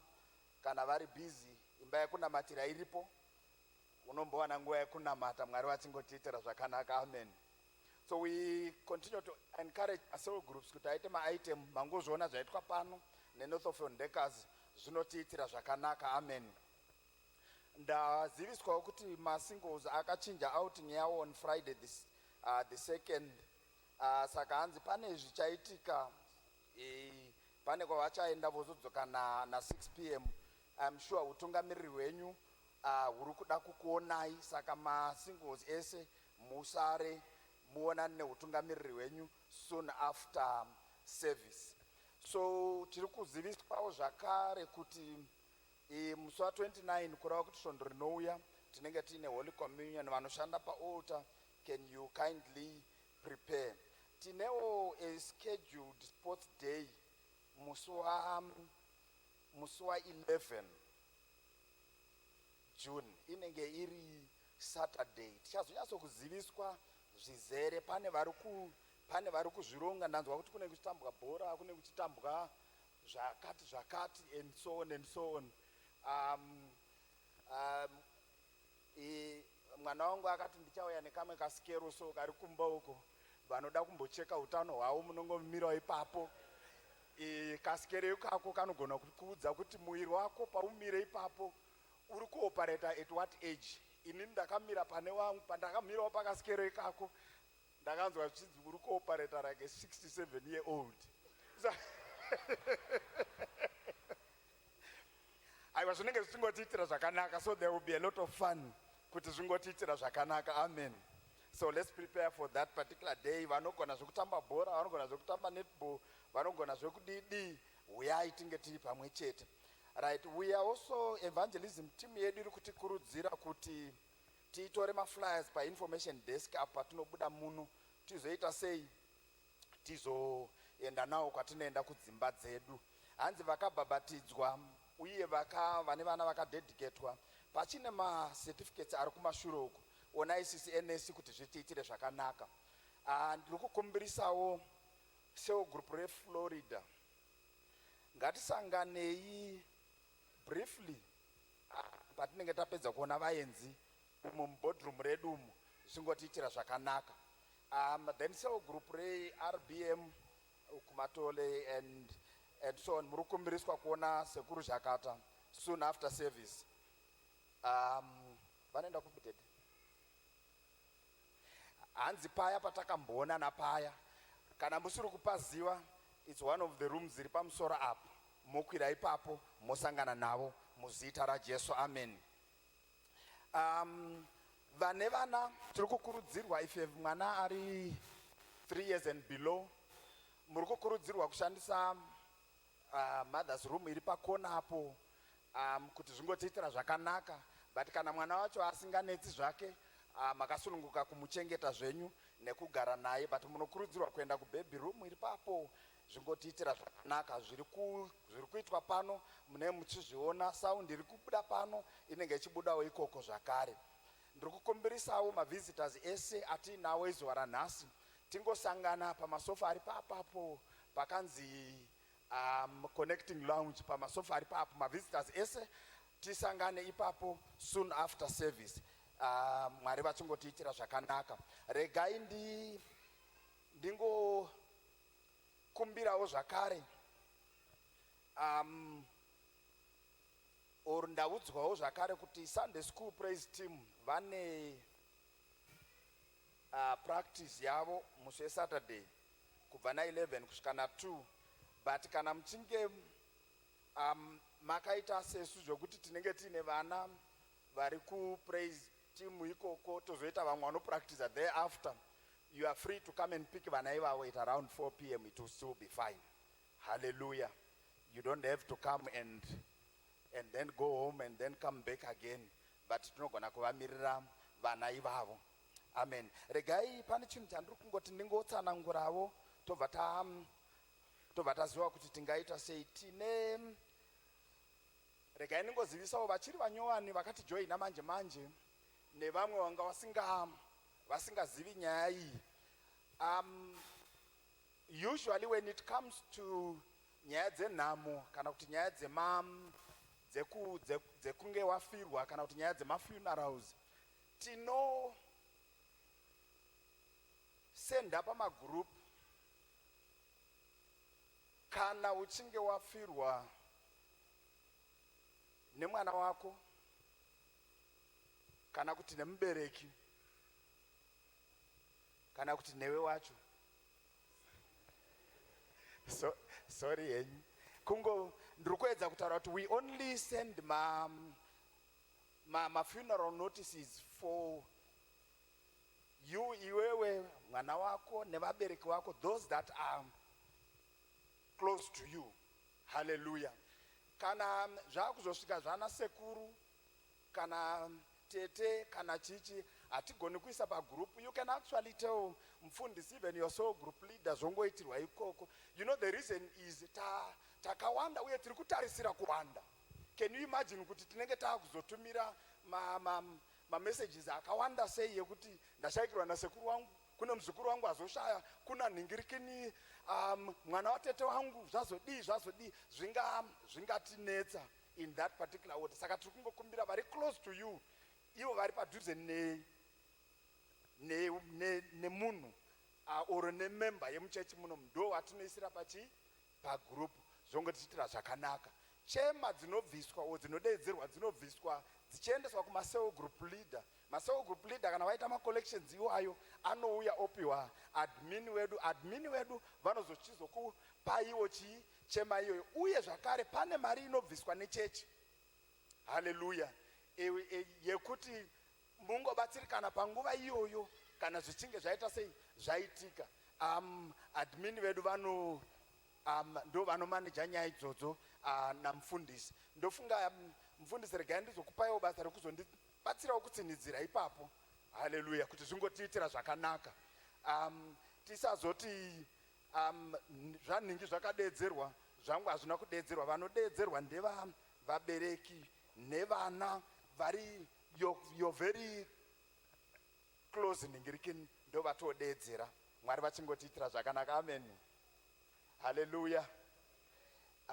Tinotenda because zvakakosha izvozvo kuti tizvinzwisise. Tichaedza, tiri kuedza nepese patogona kugadzira booklet retunhu twakafanana naitwotwo twokuti tizongozive kuti sevana kana zvaakuitika zvakadaro, what do we do as a church and where do we start from and where do we end kana paitika nyaya dzakafanana naidzodzo, haleluya. Tiri kuyeuchidzwa zvakare kuti masunday service edu tinotanga na9 pano chipedza na12:30. Amen. Tinotanga na9 am tichipedza nenguva iyi na12:30. 9 am to 9:30 toita intercession yedu, tozotanga the praise team comes in kubva na9:30 zvozongodaro kusvika tapedza somewhere around 12. Saka kana muchinge mazobvunzwa kunzi kuchechi kwenyu munotanga nguvai, mandibatawo nai chokwadi. Amen. Because pane vamwe vakazoti kuchechi kwedu togona kutanga kana na10. Saka tangoti tingozivisana kuti zvingotiitira zvakanaka. All right. So kana uine ma-items auri kuda kupa, ndiri kukurudzirawo zvakanyanya ngatigadzirisei pachine time. Kazhinji ndikauya ndinowanzogara kuseruko kana ndinowanzogara muboardroom umu. Ngatingouyisai ma-items edu on time. But let me also explain this. Kana item yauya, it's not a guarantee yekuti ichaitwa musi iwoyo. Kana ma-items emusi iwoyo akwana, tinogona kuti yenyu ichaitwa svondo rinouya. Ndiri kukumbirisawo kuti muzongogamuchirawo ipapo because sometimes we run into ma-issues ekumaneja nguva in that particular fashion. Hallelujah. Ma-secretaries ese emapoka anoita vana baba, vana mama, ma-youth nema-singles, ndokumbirawo patinoenda kunoona vaenzi, ndokumbirawo mundijoinawo. Vamwe venyu I have already talked to you. Saka I'm happy nezvazvo. Chiregai ndipedzise nekudedza baba masuka pano vaite zvavari kuda kuita. Ngatingoombererai maoko vachisimuka, Mwari vachitiitira zvakanaka. Amen. Ngatiombererewo Professor Nyabadza, our church secretary, vachigara pasi. Ngatiombererei kusvika vagara pasi naye. Ndamirawo pamberi penyu ndichiti regai ndipe chiziviso ichi kuitira vaya vanogona kunge vakatijoina pakati apa naye. Isu pano pachechi pedu tine chinhu chinonzi mission house. Handina kuti mission house contribution, ndati mission house. Kumission house kwedu ndo kunogara vafundisi vedu, mufundisi Jiriji naamai. Ndo kunochengetwa vafudzi vedu nai panumber 38 girl. Kana pane vasati vaendako, ndosaka ndatomirawo kuti kuri open, ndosaka ichitonzi mission house. Hakuzi kwa Nyabadza, hakuzi kwa Masuka, kwedu hakusi ku mission house. Asi tine ku mission house kunogara vanhu vaMwari nai. imbondiombererai ipapo. Zvichireva kuti kumission house ndokunogara vazodziwa vako iwe neni. Saka kwakasungunuka kuti iwe neni tiende tichinovaona ikoko. Regai nditiwo maybe 2 weeks ago mufundisi vaingotirondedzerawo vachiti nokuda kwekuwanda kwemanhamba edu munoisa vaappointment kana ukataura nababa vane vakakumirira woisawo nguva bhosi takawanda, vane vaida kundoonawo varwere, vane vaida kuonawo vana vazvarwa and so on and so forth. Ndo pavaizoti paya isaiwo appointment kuna mama kana muchiziva kuti muchauya muchida kuzodii kuzodya kuitira kuti mama vagokuprepara iwo chokudya. Chikafu hachiperi kumission house. Izvo ndo zvatogona. Kunonzi kumission house kwepano hakuperi chikafu. Handei tinoona vafundisi vedu ndokusaka varipo kubva mangwanani kusvika mangwana 24 hours vakamira iwewe neni. Handei kumission house asi toisawo appointment kuitira kuti tivawanevo variko naye. Ndaimbotaura navo vachitotaura kuti iye zvino manhamba edu awanda zvokuti ivo mufundisi vanoenda vakadai mazuva ano, mai mufundisiwo vachindawo nerimwe divi kuti basa racho riri kuramba richikura. Saka handei kumission house tichinoona vafundisi asi toitawo maappointments kuitira kuti patinozosvika vanenge variko vakatimirirawo. Toitawo nguva chaidzo dzepawachi kwete dzedu dzechibhoi dziya dzokuti kana tikanzi 9 isu tichiti 12 9 imbondiombereraiwo kusvika ipapo. Regai nditaure ndichiti zvekare vafundisi varipo ndati 24 hours.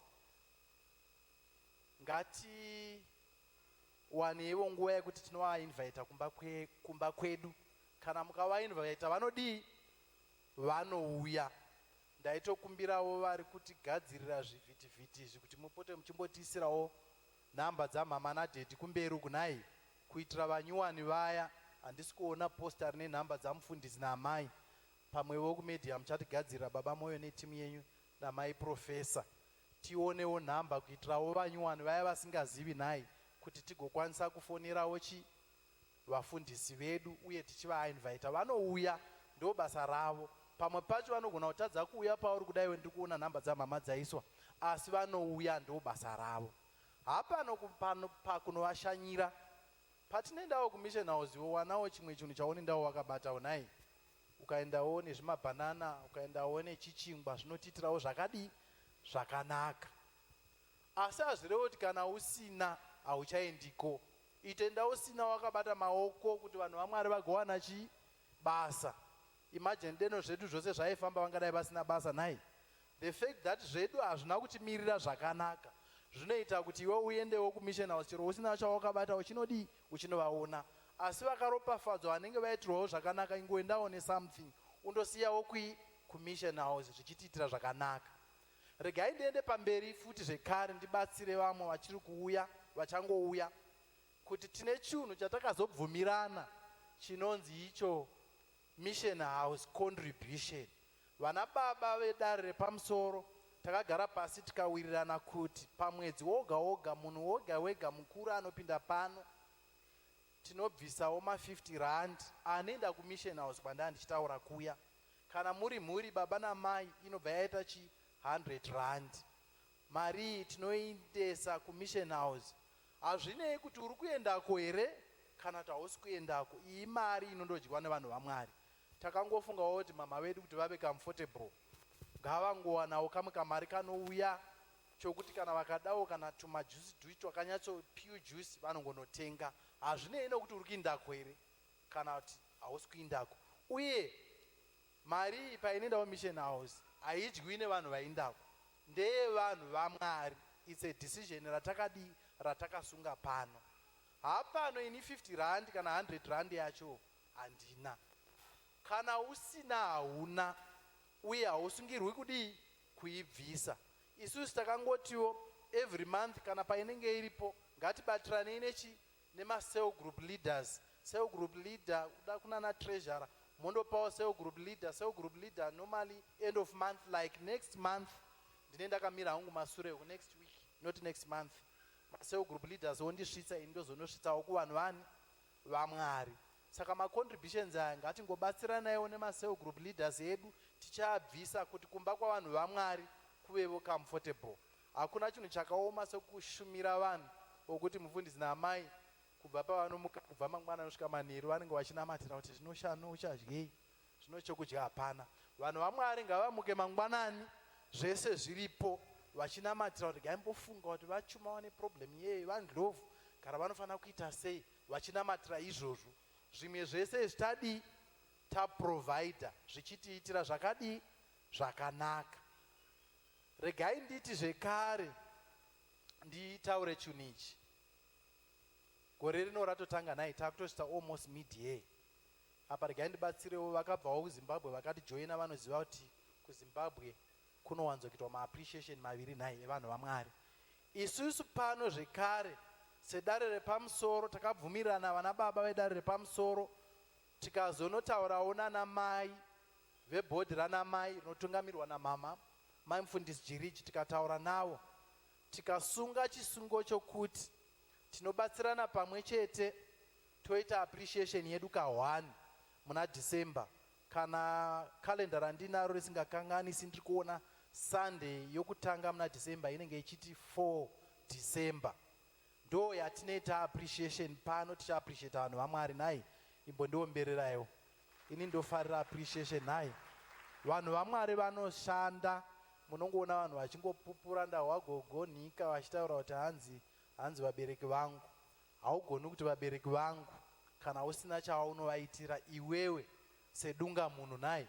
You can only say that kana une zvaunovaitira. Saka appreciation yedu takabvumiranawo vana mai tine chisheyawo stage tose tinongobatanidza kuappreciata mama nadhedhi kamwe chete pagore munani muna December zvichitiitirawo zvakanaka. Saka ngatigadzirirei mapoka mauniform tongodawo mauniform akanaka vana sister Gracious nekudheko kuvana mai mulambo zvichingotiitirawo zvakanaka nhai.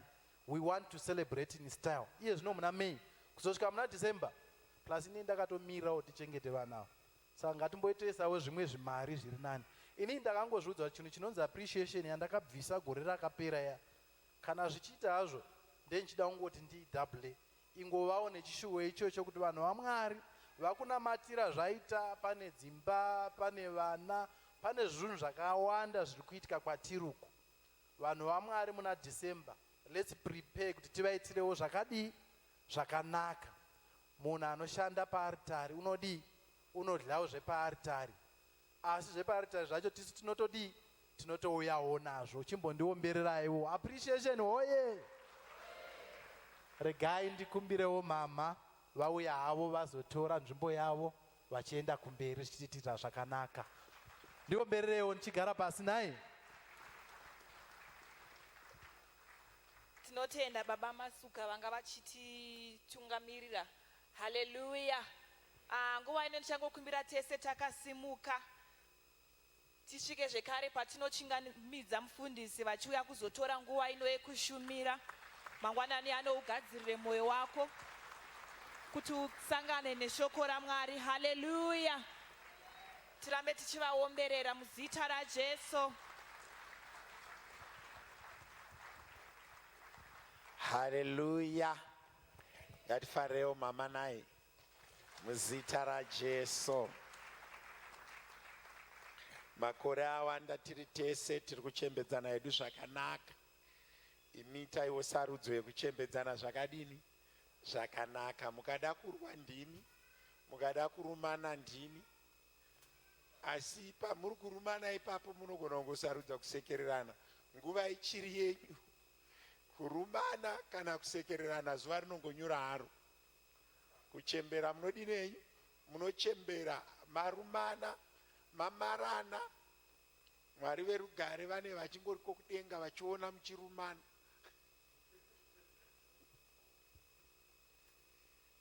I once asked myself this thing in prayer. Ndikati zvimwe zvinhu zvatinonamatira hatifaniri kungozviita here. Can I ask this? Some of the things that we make as prayer items, can we not just do it? namatira zvausingagoni kuita, woita zvaunofanira kudi kuita kuti nguva idi inakidze.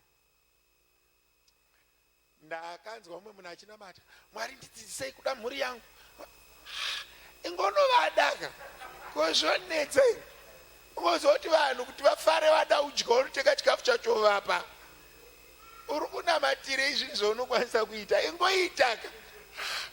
Mwari ndokumbira kuona mukadzi wangu akachena, tenga akahembe dzacho. Uri kunamatire. Just do what you are able to do. Kushopu kuriko, hembe dzacho dziriko, anopfeka wachariko, inotenga. Mwari ndokumbirawo mai vangu vagare vachifara. Vanofara sei pasina shuga? Certain things that we pray for, let's just do it. Mwari semhuri tokumbirawo tibatane. Batanai kama rambidzwa nani?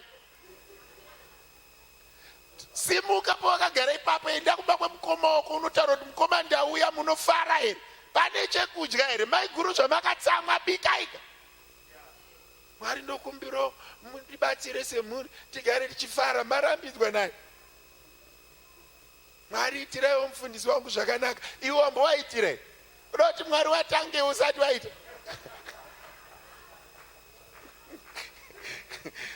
Pane mumwe minamato yeuchizoti munhu uyu ari kuita nezvei?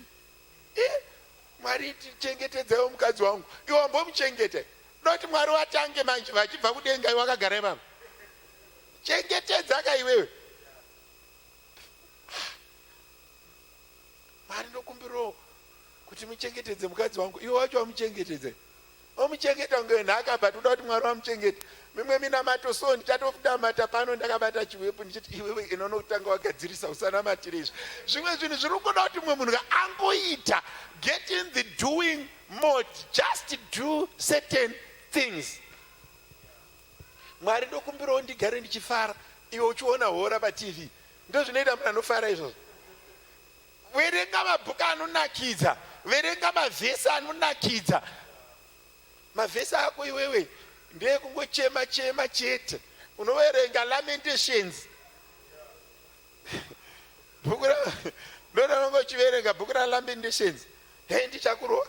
Uchazodai Mwari akarova vanhu neshamhu. Verenga panonakidza ugare uchidi kufara. Kufara is an attitude of the mind. You decide to be happy or to be angry. Mwari ndokumbirawo mundiitire zvakanaka. Iwe wambozviitira zvakanaka. Bhaibheri rakatozoti farai, ndinopamidza zvechi farai. Izvo wakatsamwira munhu akagara padhuze newe akutadzirei? Angotomuka, munhu anomuka akamudhura so asingatombodi kana kusekerera. Vauya kuchechi, munosha, Mwari wacho aripi? Do you know kuti one thing chandakaona mafamilies kusafara? Munhu akadai so akatarisa foni. Dai Mwari waindibvumidza kumbotora mafoni kwe 1 week, mhuri zhinji dzaidai dzichifara. Ungobata foni yako uchingobaya baya, fara nemhuri yekwako. Kana mwana achigwesha gweshai mese. Kune dzimwe mhuri dzauya izvi hamuna chamataura murodi, ungofamba. Muri kuendepi? Mwari haanzwe vanhu vane chiso chakagombara. Sekererawo, teach yourself to smile. Unoita kunge wakarora n'anga iwe unogara nemukadzi. Kumwe kushata ka. Ndosaka Mwari akati vanhu vasekerere. Kusekerera kunovhara zvakawanda. Sekererawo, be a smiling person. Unotonzwa baba wachiti regai ndimbobuda ndimbofamba famba. Vari kutiza n'anga iyo.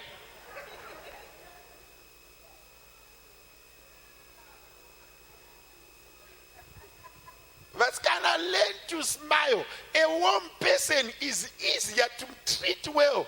Kwete kugara kungori kugara nedzangara dzimumba. Iwe sekerera zvimwe zvinhu wakaberekwa zviripo, uchangofa zviripo, haugadzirisi zvese. Saka zvausiri kusekerera wakagadzirisi. Kuno munhu wandiri kubatsira so. Nhasi ndaumboti mhepo yemudenga imbofamba pauri inojamba nemhando yechiso chako. unoza ndakazombobvunzwa nomwe munhu kuti mufundisi musikana wemunomwana sei ati paipai usatambirepo pai even sadza rake harityiki kuti uti ari kufunga hapana evidence yekuti anofunga kuti uti ari kuroti haumbonzwisisi unotozera kunge munhu akurisa iye haana kukura kusasekerera vamwe vanhu vanofunga kuti vanhu vakuru havazi vanhu vakuru imhando yechiso chaanogara akasunga akasunga kumeso pano umwe ndakazobvunza auya kuchechi kuofisi wangu muchechi ndikati muri kurwara here hanzi hapana hangu wanyatsoona kuti munhu kuti ndu kuti ushaya kuti sisiyeni momuigirati here adzirwe pamwe ari kutonorwa unoshaya paunoshishidzira mufundisi ko murume wako ko maneja kubasa munhu wamwe ari paanonoti mhando yemunhu iyi muri kurwara iyi imwe taisa munhu ari padhuze nokuti unoziva kuti zvinobhadhara kungofara pamwe pacho haisi mhando yemari iri kumba iattitude ndakaitisa munamato uyu handiri kuzviziva kuti wakachamira ndakaitisa munamato uyu last week wandakati mwari kana matiropafadza nemari tidzidzisei kuishandisa munogona kupiwa mari kamukaita varanda vemari unoswera uchiverenga marisiti uchiverenga kuti apa tatenga majarini apa tatenga shuga apa tatenga maswits uchibvunza marisiti unoita muranda fara sununguka uraramika 5 unorarama ka 1 nhasi ndinhasi ukaswera wakasunga chiso hauripirwi zuva iroro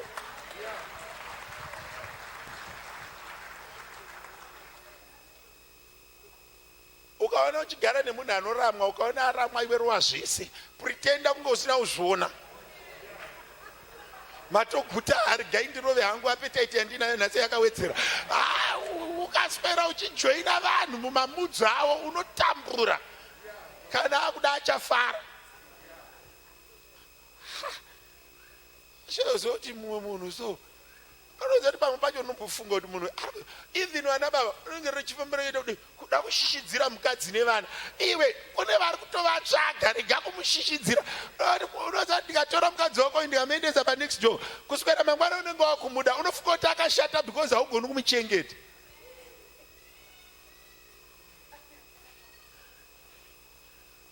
vakadzi vese ukanzi ukaenda una mufundisi unonogara ikoko rongedza uye kumba kwangu tione kuti anoita mazuva mangani asati atera vangonzwa murume wako kuti nyaya iyi ukaiudza mufundisi unonogara ikoko itibato unonoka kutaura uya umba kwangu tione kuti anoita mazuva mangani asati atera ikoko kukushishidzira hakuna munhu anogara ega vamwe ukamusiya matama aya anopera zuva risati ranyura vangonzwa munhu ati chete ukaenda nababa ndotinovaudza iyo ingoti orit regai ndimboenda ndinodzoka after 5 days tioni usati wabuda geti haiwa ngatitauriraneka uko muri kunoite pamwe pacho so but ndiri kuencourage mumwe munhu kungosekererawo so don't be hard on yourself life is not that long enjoy the resources that you have now so that you create capacity to make more for tomorrow you see what I'm saying enjoy what you have now mwari vachiropafadza mozisi vachimupa simba vanomuti unei mumaoko ako vakatangira papi ipapo hakuna mwari anouya ane zviri strange anotangira pane zvaunazvo enjoy what you have kana muine tsunga renyu nemavheji idyai muchifara regai kutora nguva yakareba muchiitirana utsinye kumba can I repeat this musatora nguva yakareba muchiitirana utsinye kupi kumba whether it's your cousin, it's your brother, it's your sister, it's your wife, it's your child. Don't be rude. Don't be cruel. Ndo panotangira presence ya Mwari. Mwari havagari pane vanhu pane utsinye. Chimbozviomberera maoko. Chigara yenyu pasi. Unoti ukafamba rwendo vanhu vanosara vachifurwa nemhepo unoenda kureva kuti kana uripo mhepo inotiza alright vakaita mapledges taakuda kubhadhara mari dzedu tigokwanisa kuita official opening vaishemen vakatipromisa a beast mombe inotsika yatichadya zuva iroro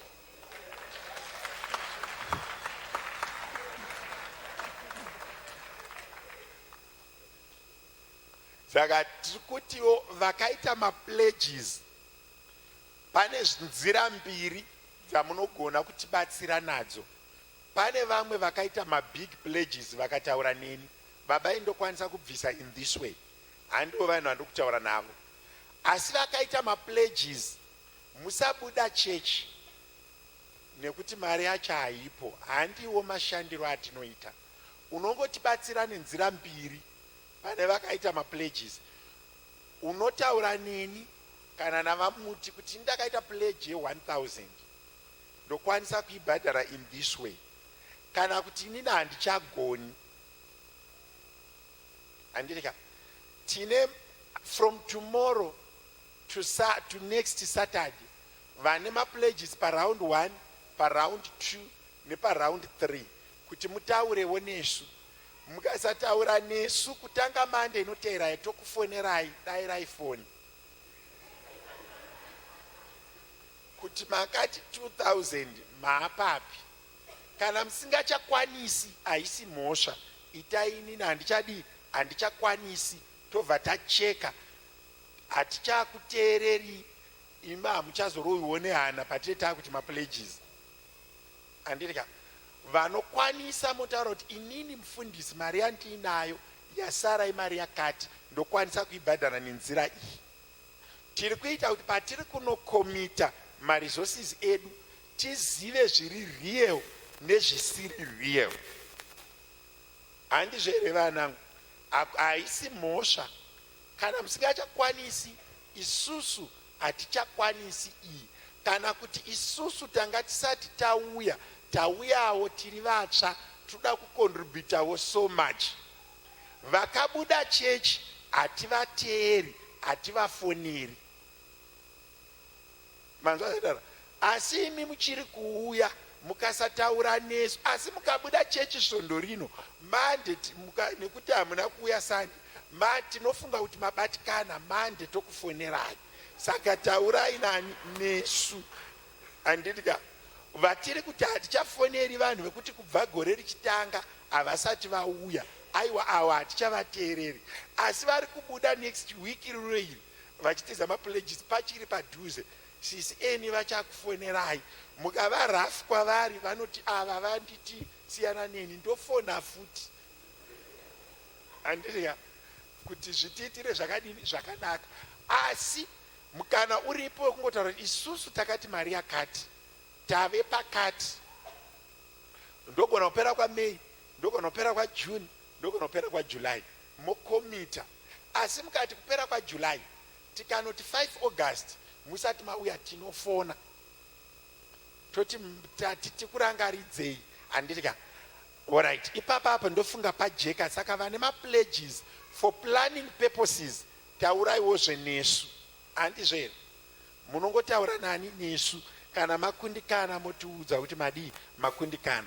Asi hatisiri kuti chitorai mari yetithe moendesa kupledge. Aiwa, yechegumi ngaiuye iri yechikumi, yepledge inouya, yekutenga chechi inouyawo iri chii yekutenga chechi.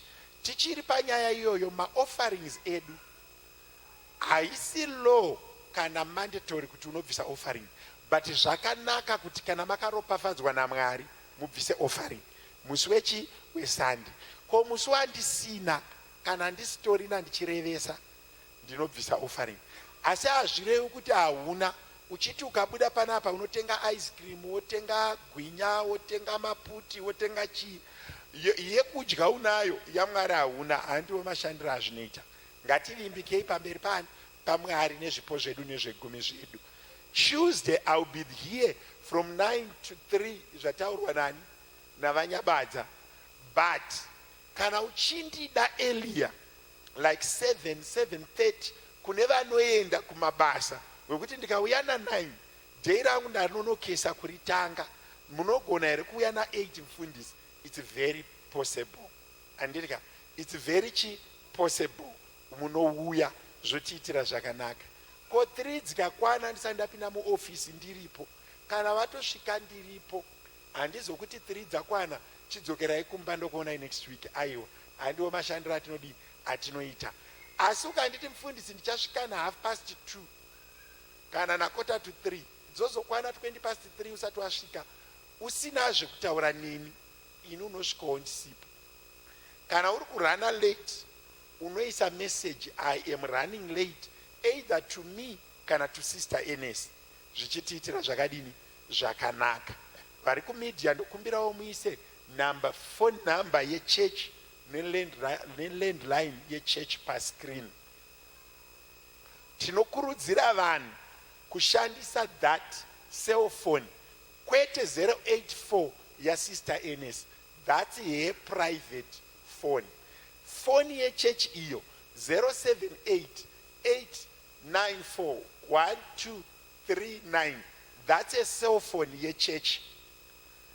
Ya NS yake 084 ukamuisira message akasakupindura, isusu se church board haimubvunzi, ifoni yake. Anditika asi mukaisa apo mukasapindurwa kwezuva makomunicata nechurch. Anditika kana mutsvagawo zvisinei nechurch iyo siyanai nayo, nekuti iyo yechechi ndinogona kuti chimbondipaiwo ndimboshandisa ndoverenga nyaya dzenyu. Anditika saka ngazvitinakire tishandise manambers api ayo maviri ayo nemamwe amambopiwa pakutanga evafundisi. Mwari verugare vachitiitira zvakadini zvakanaka muzita raJesu, amen. English service yedu yakatanga zvakanaka. We are encouraging you to invite people of all creed, all languages to come through. Vari kutibatsira vagara vari kushona side, vari kutibatsira for now, vachipave way for the English to set up themselves. And their praise team, their leaders, everything in that department, to remove fatigue and burnout. Yekuti munhu akuspenda 2 consecutive days ari muchurch, it may steal family time. Asi tese takasununguka kune vanokwanisa kuuya ku-English service, it's not mandatory. Mwari verugare vachitiitira zvakanaka. Asi pari kunzi it's not mandatory, zvinodependawo neposition yako muchechi. Handizvo here?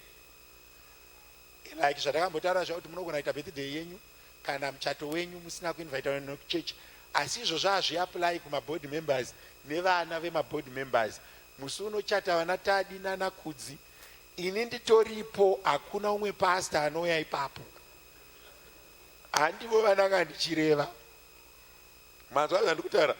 Pane vamwe patorino mashares angu, pandinototi apa ndine mashares, handimiriri kuinvitwa, ndakazviinvita ndega kare. Ndozonzi birthday wakuchata makanda, zonzi mufundisi makati munouya kana madaidzwa. Aiwa, hatishandi mashandiro iwayo, uye hatishandisani. Handitika tinongoshanda mashandiro edu emazuva ese.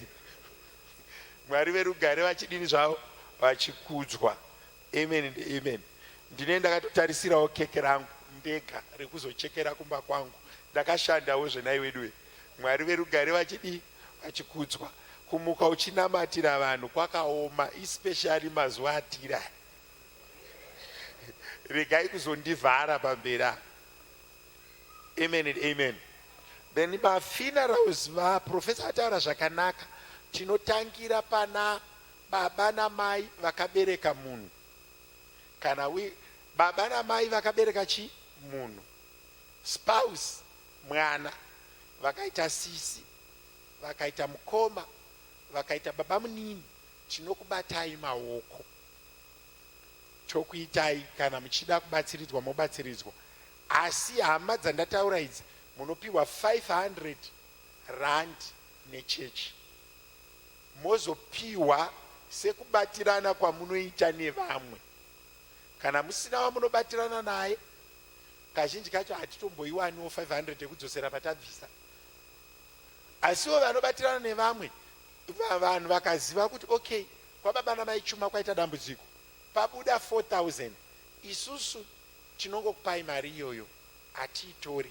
Inongokolektwa nemasale groups youya kwamuri. Mukaona isina kuuya, zivai kuti hakuna chauya. Manzwa zvandikuedzara, kana isina kuuya hapana chadi chauya. Ndopa example yakafanana nekuti pane tina mwoyo 1 namwoyo 2, vana vemunhu 1. Baba vavo vanova nashe, ivo vese vachipinda pano tinobvisa chema kuna mwoyo 1 akazvimiririra, chema kuna mwoyo 2 akazvimiririra. Hatiti batanidzanai muende kumberi. Muri kunzanderera? Nekuti umwe neumwe vamwoyo pavari kuita macontributions vanoita vega, baba munini vanoitawo vega. Saka hativabatanidzi.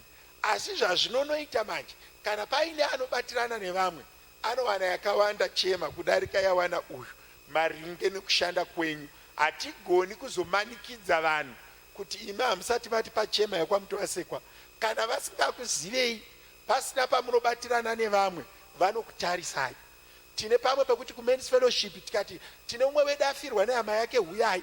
Vanhu vari kuti ndiani zviya, hapana pauno kukembe hauko, kumiting epachechi haupo, panonzi sarai varume iwe unochinja kuita mutineja. Madzimai sarai, iwe unobva waita musikana. Haudi hausari, unozoremera vamwe kushanda newe nekuti hatigoni kumanikidza vanhu. Handitika sei ndakaitirwa zvakandidarika. Mashandiro aunoita nevamwe ndo makohwero aunoita. Ndinogara kuNorth of Ndekasi, ndakamboona leader weko achitaura kuti kana usingabvisiwo pevamwe, isu tagara hatitokubvisiri, tinotongokurudzira vamwe kuti uyo mubateiwo maoko nemuromo. It's so hard kushanda nemunhu asingabatirani nevamwe. Zvakatikoshera kuma-cell groups kubatirana nevamwe. Pane nyaya yatiri kuita dambudziko rakadai. Tiri ku-singles, tiri ku-youth, tiri ku-men's fellowship, tiri ku-ladies. Ku-main church board, ku-main church hamuise chiziviso nekuti kunoshanda administrator chete. Unoona munhu akatoisa chiziviso chokuti baba nhingi vashayikirwa nababa wavo. Iwewo usiri leader, unenge usina kurongeka. Pinda muofisi mako, kana vakuda kuenda kuleadership taura nesu, kana famba zvakanaka. Ukanzwa kuti pane mumwe ashayikirwa nemumwe, auise pagroup usiri leader, unoudza leader wegroup iroro. Ndiye ane mandate yekuisa chiziviso cherufu. Asati achiisa, chinotokomuniketwa kuna church secretary, chokomuniketwa kuna mufundisi, chozoiswa pagroup, vakuru vamubatsira. Handitika tichiri ipapo, mukafirwa namukoma, hanzvadzi, munin'ina, any family member ashayika, udzaiwo departmental leader uye udzaiwo mufundisi. Hazvina kunaka kuzonzwa kuti makatoenda kumusha mukadzoka musina wamataura naye. Mazvinzwisisa? Kana taita dambudziko, alright, uyu ndiye aita dambudziko, ari kuchema, pamwe akawandirwa, ari emotional, vari padhuze naye udzai utungamiriri. Handitika vari padhuze naye udzai utungamiriri kuti paite order. Zvatakazomboita rimwe gore kare, umwe akashayikirwa nehama yake, kwakutoya kwakutaura kuti baba vafa. Tatoudza vamuti vasekwa, tatotora mari, tatobatanidza mari. Kwakuzouya umwe padhuze kuti aiwa mavharwa. Uyu munhu wafa uyu haazi hama yake ndiri baba mukuru wekwababa mukuru. Endai munopiwa mari yenyu. Tiri kudzoka paya pari kuti vanhu vari kuti imimi muri kuti ndafirwa, hamubatirani neni, muri kunonditsvaga kuchegumi, muri kunditsvaga kunonzi kumadepartments, tiri kutsvaga vanhu kumadepartments kuti tinobvunza department, tinotsvaga kuna wamuti wasekwa zita rako, tinozviita chete kana inini mufundisi ndisingakuzivi. Mazvinzwa zvandiroedzera? Handina need yekunobvunza vamuti wasekwa kuti maimukomba choto mambovaonawo here kumalisti, nekuti ndagara ndinovaziva, ndinoziva murume vavo, ndinoziva vana vavo. Pavangoita dambudziko ndakutomhanya pavari. Handiti asi takambozviita ipapo, takavharwa mwe musi ndichifamba kukakiso, ndakatoona munhu akadhakwa achiti ndakadzivhara idzi dzikandipa mari tisina kufirwa, akatakwa. So vanhu vanotora advantage yechechi kuti ivo havaendi kuchechi, havapatisipeti kuchechi, musi wavanoita dambudziko vanouya vachiclaima kuti we belong here. Saka kana mufundisi vasingakuzivi, mufundisi vasingakuzivi, taakuchiti zvimwe makanonoka kuenda kuvanhu vaMwari, ngatibvunzei kumadhipatimenti tirege kubirwa. Mazvinzwisa? Saka patiri kukutsvaga kudhipatimenti, hatisi kuedza kutsvaga kusevha, tiri kuda kunyatsoziva kuti munhu watiri kubatsira mumwe wedu here zveshuwa. Manzwa zvandikuedza tsanangura? Nekuti tinovharwa zvakanyanya nevanhu vachiuya vachida rubatsiro, asi munhu anouya achitaura kuti indasinganamati nemi asi ndaremerwa, ndibatsireiwo kana muchigona, iyeye munhu iyeye tinomubatsira. Haana kutibira, atibudira pachena kuti imimi vanhu imimi naMwari wenyu ndaremerwawo, ndibatsirei.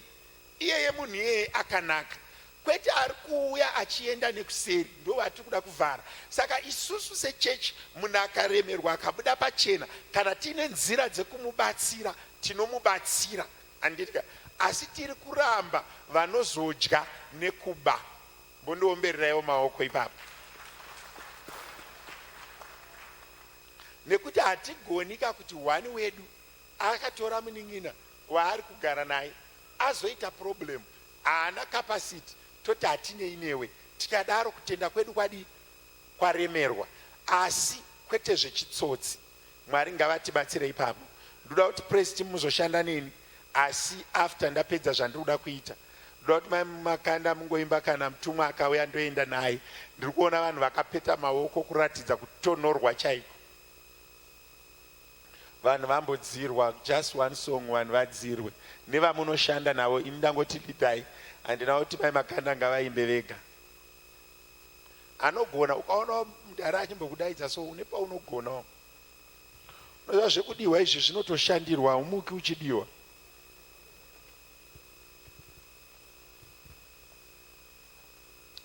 Brother Sean.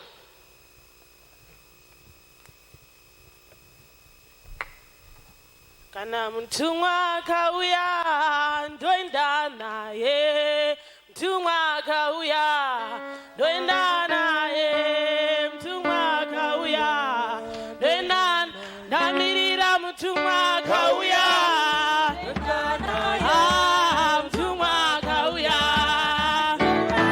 ndamirira mtumwa akauya ndoenda, ndamirira mtumwa akauya.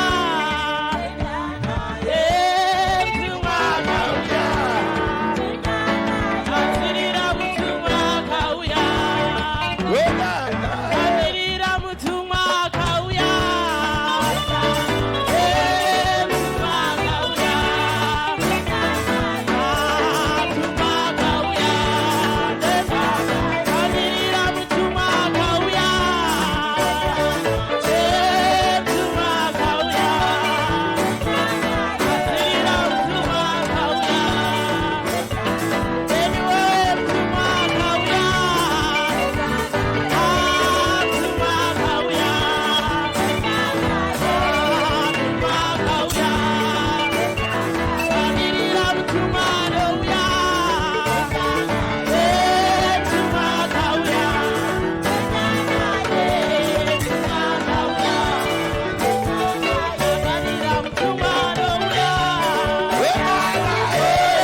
regai timbopamai mutwasekwa vamboti musaputse sungano. Mbovapaiwo tione. Handisi kuti vari kuimbira isu here kana kuti vamuti, but ngatibatsiranei navo. Zvinongosangana ipapa handiti, but isu ngatibatsiranei navo. Iwe unoziva sungano yausi kuda kuti iputswe mangwananano, batirana naiyoyo. Amen. Ngatimbodzirwa muri kutonhora muno. Saputse sungano.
Hallelujah. Muzita ra Jesu. Hallelujah. Nasi kune mepo yakasiyana nedzimwe mepo. Pandiri kushumira maningwanani ano kune zvinofanira kushanduka. Ndine yandauya nayo yenyaya yekuropafadzwa. Amen and amen. The word that transforms is reropafadzo. Vari kupraise team ndichakudaidzai manje manje. Garai zvenyu mane nyasha muye makagadzirira. Ndiri kukutsvagai tiverengerwe shoko raMwari kubva kuna Genesis chapter number 49. Ndiri kuda kuzoverengerwa zvakare kubva pana Genesis 32, 22, 32.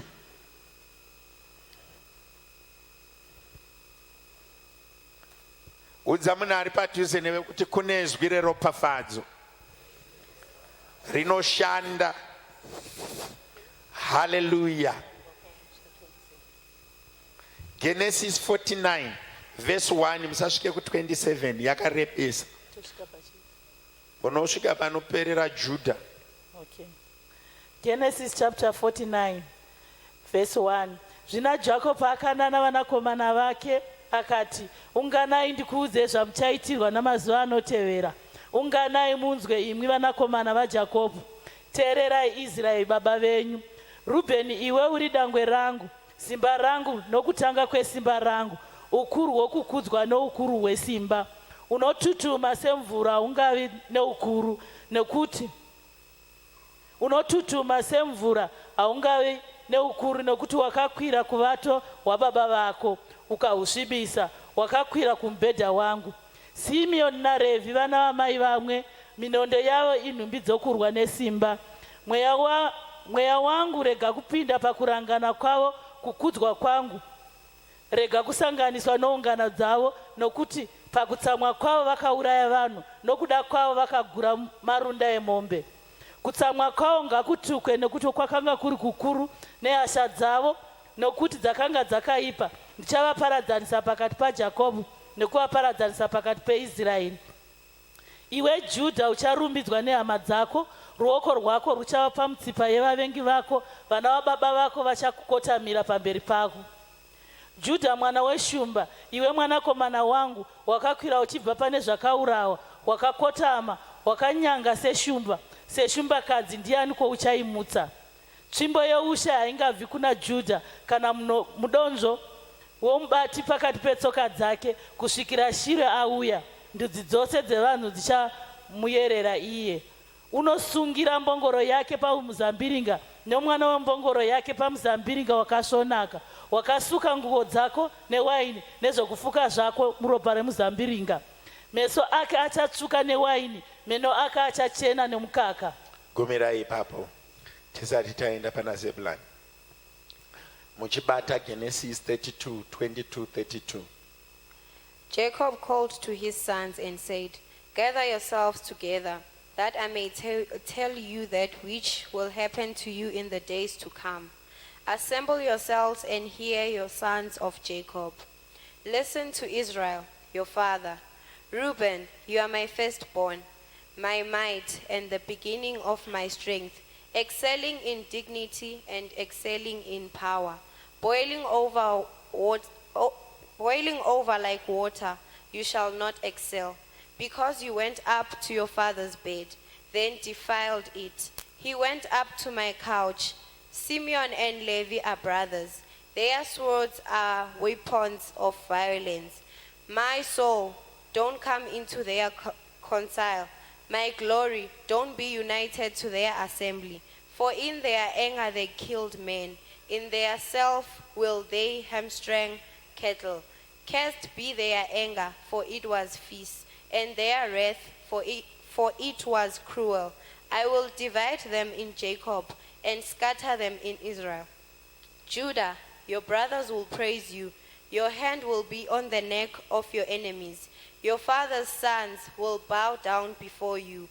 Judah is a lion's cub. From the prey, my son, you have gone up. He stooped down. He crouched as a lion. As a lioness, who will rouse him up? The scepter will not depart from Judah, nor the ruler's staff from between his feet, until he comes to whom it belongs to. To him he will be obedient. To him he will the obedience of the peoples be, binding his foal to the vine, his donkeys called to the choice vine. He has washed his garments in wine, his robes in the blood of grapes. His eyes will be red with wine, his teeth will white with milk. Zebulun will dwell at the heaven of the sea. Mugumire pana Judah. Genesis 32:22-32. Zvino akamuka usiku ihwohwo akatora vakadzi vaviri nevarandakadzi vake vaviri nevana vakava negumi nomumwe, akayambuka pazambuko raJakobho. Akavatora vakayambutsa parukova, vakayambutswawo zvaakanga ainazvo. Asi Jakobho akasara ari oga. Mumwe murume akaita mutsimba naye kusvikira utunga hwotsvuka. Zvino akati achiona kuti haagoni kumukunda, akamubata paudyu, udyu ikachoka, nemutsimba naye. Iye akati, chindirega ndiende nokuti utunga hwotsuka. Iye akati, handikuregerei kuti muende musati mandiropafadza. Akati kwaari, zita rako ndianiko? Iye akati, Jakobho. Akati, zita rako harichazonzi Jakobho asi Israeri, nokuti wakarwa naMwari nevanhu ukakunda. Jakobho akabvunza akati, ndiudzewo zita renyu. Iye akati, unondibvunzirei zita rangu? Akamuropafadza ipapo. Zvino Jakobho akatumidza nzvimbo iyoyo zita rinonzi Peniere, nokuti akati, ndakaonana naMwari, upenyu hwangu ukachengetwa. Kumira ipapo. Batai kuna 1 Kings 1:2, chapter 2 verse 2. He rose up that night and took his 2 wives and his 2 servants and his 11 sons and crossed over the ford of the Jabbok. He took them and sent them over the stream and sent over that which he had. Jacob was left alone and wrestled with a man there until the breaking of the day. When he saw that he didn't prevail against him, he answered the hollow of his thigh, and the hollow of Jacob's thigh was strained as he wrestled. The man said, let me go, for the day breaks. Jacob said, I won't let you go unless you bless me. He said to him, what is your name? He said, Jacob. He said, your name will no longer be Jacob, but Israel, for you have fought with God and with men, and have prevailed. Jacob asked him, please tell me your name. He said, why is it that you ask what my name is? He blessed him there. Jacob called the name of the place Peniel, for he said, I have seen God face to face, and my life is preserved. Hallelujah. 1 Kings 2:2. 1 Kings 2:2.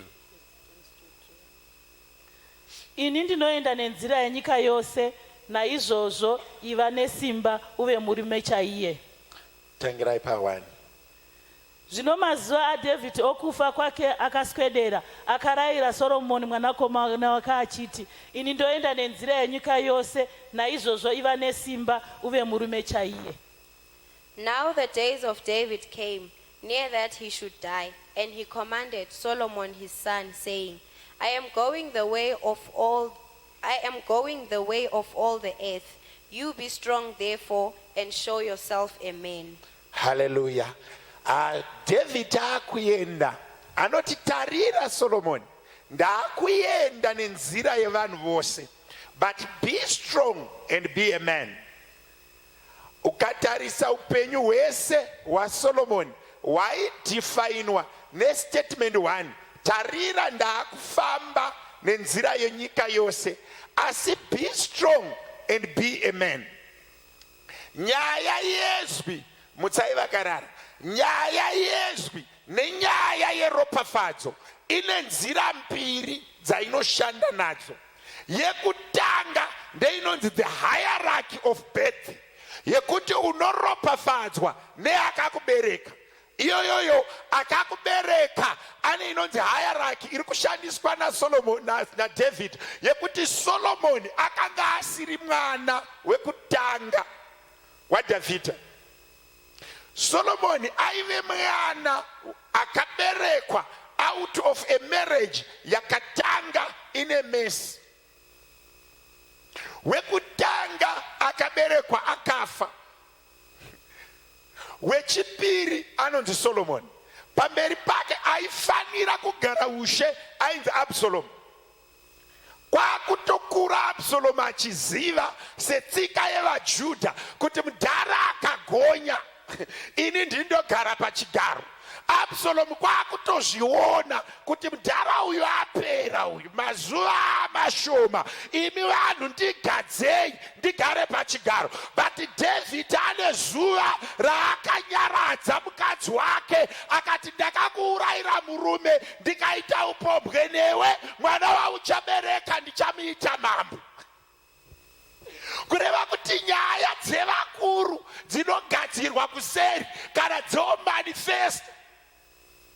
Ndopaari kuti akuenda oti tarira Solomon ndakuyenda nenzira yevanhu vese, iva murume pakati pevarume, be strong.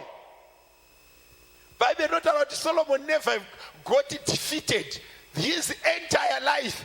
Aikunda hondo dzake dzose. Why? Mudhara ane zvaakataura. Chilife ichi kaichi chinonetsera chinhu chimwe chete. Word rinoti fair nerinoti just rofanira kubviswa mumabhaibheri, robviswa zvakare madictionary nekuti harina parinoshanda. So Absalom ari kuti ndini mwanakomana wababa, setsika yababa ndinogara pachigaro, but mudhara ane zvaafunga zvisinei nezvinoenderana netsika dzevanhu. Wozonzwa Jacob achitaura nevana vake komana oti teererai imi vana vaIsraeri, zita rakauya neblessing rekuti Israeri ndichadzokera ikoko manje manje. Oti iwe Reuben, you are the strength of my youth, the beginning of my power. Zvesvo zvisina basa, kwakuine basa kufull stop, kwekupedzisira. Ukaona vanhu vane dzungu vasingafambi mushe vachiremekedzwa siya vakadaro, teerera kuti mucharukwa achati statement yekupedzisira. Iwe zvese zvekunzi ndiwe murume wesimba, simba rangu neudiki hwangu zvakanga zvisina basa, zvinongonzi you are like unstable waters, you will never excel. Mudhara atopedza. Saka pana Reuben izwi raishanda nderekuti you will never excel. Ukaverenga the history of the Bible, Reuben was never recorded again. Mudhara azvivharisa. Eno unoverenga Bhaibheri zvakanaka, ndopanopedzisira kutaurwa Reuben. Mudhara azvivharisa. Haana kuzvivharisa neki, haana kuzvivharisa necheni, haana avharisa nezwi. Zvapera. Obva ataura kuti iwewe Reuben, Simeoni naRevi hamufi but you be scattered. Ndosaka uchiona kuti Levi naSimeoni vanonzi ndakudyara dyarai asi hamuna kuparara. Pane varume vaviri vakaropafadzwa zvinoonekera. Varume 2, Joseph nemurume anonzi chii? Uri kunzwa nyaya ndikutaura? Izwi remusharukwa, setsika yemusharukwa rinotaurwa. Unochadzosara tsvimbo yeushe Judha. Mudhara abva ataura iyo iodha yevanhu. Ndosaka uchinzwa nanhasi tinoti shumba yerudzi rwaJudha. David akaberekwa kurudzi rwaJudha, Solomon kurudzi rwaJudha, Jesus kurudzi rwaJudha.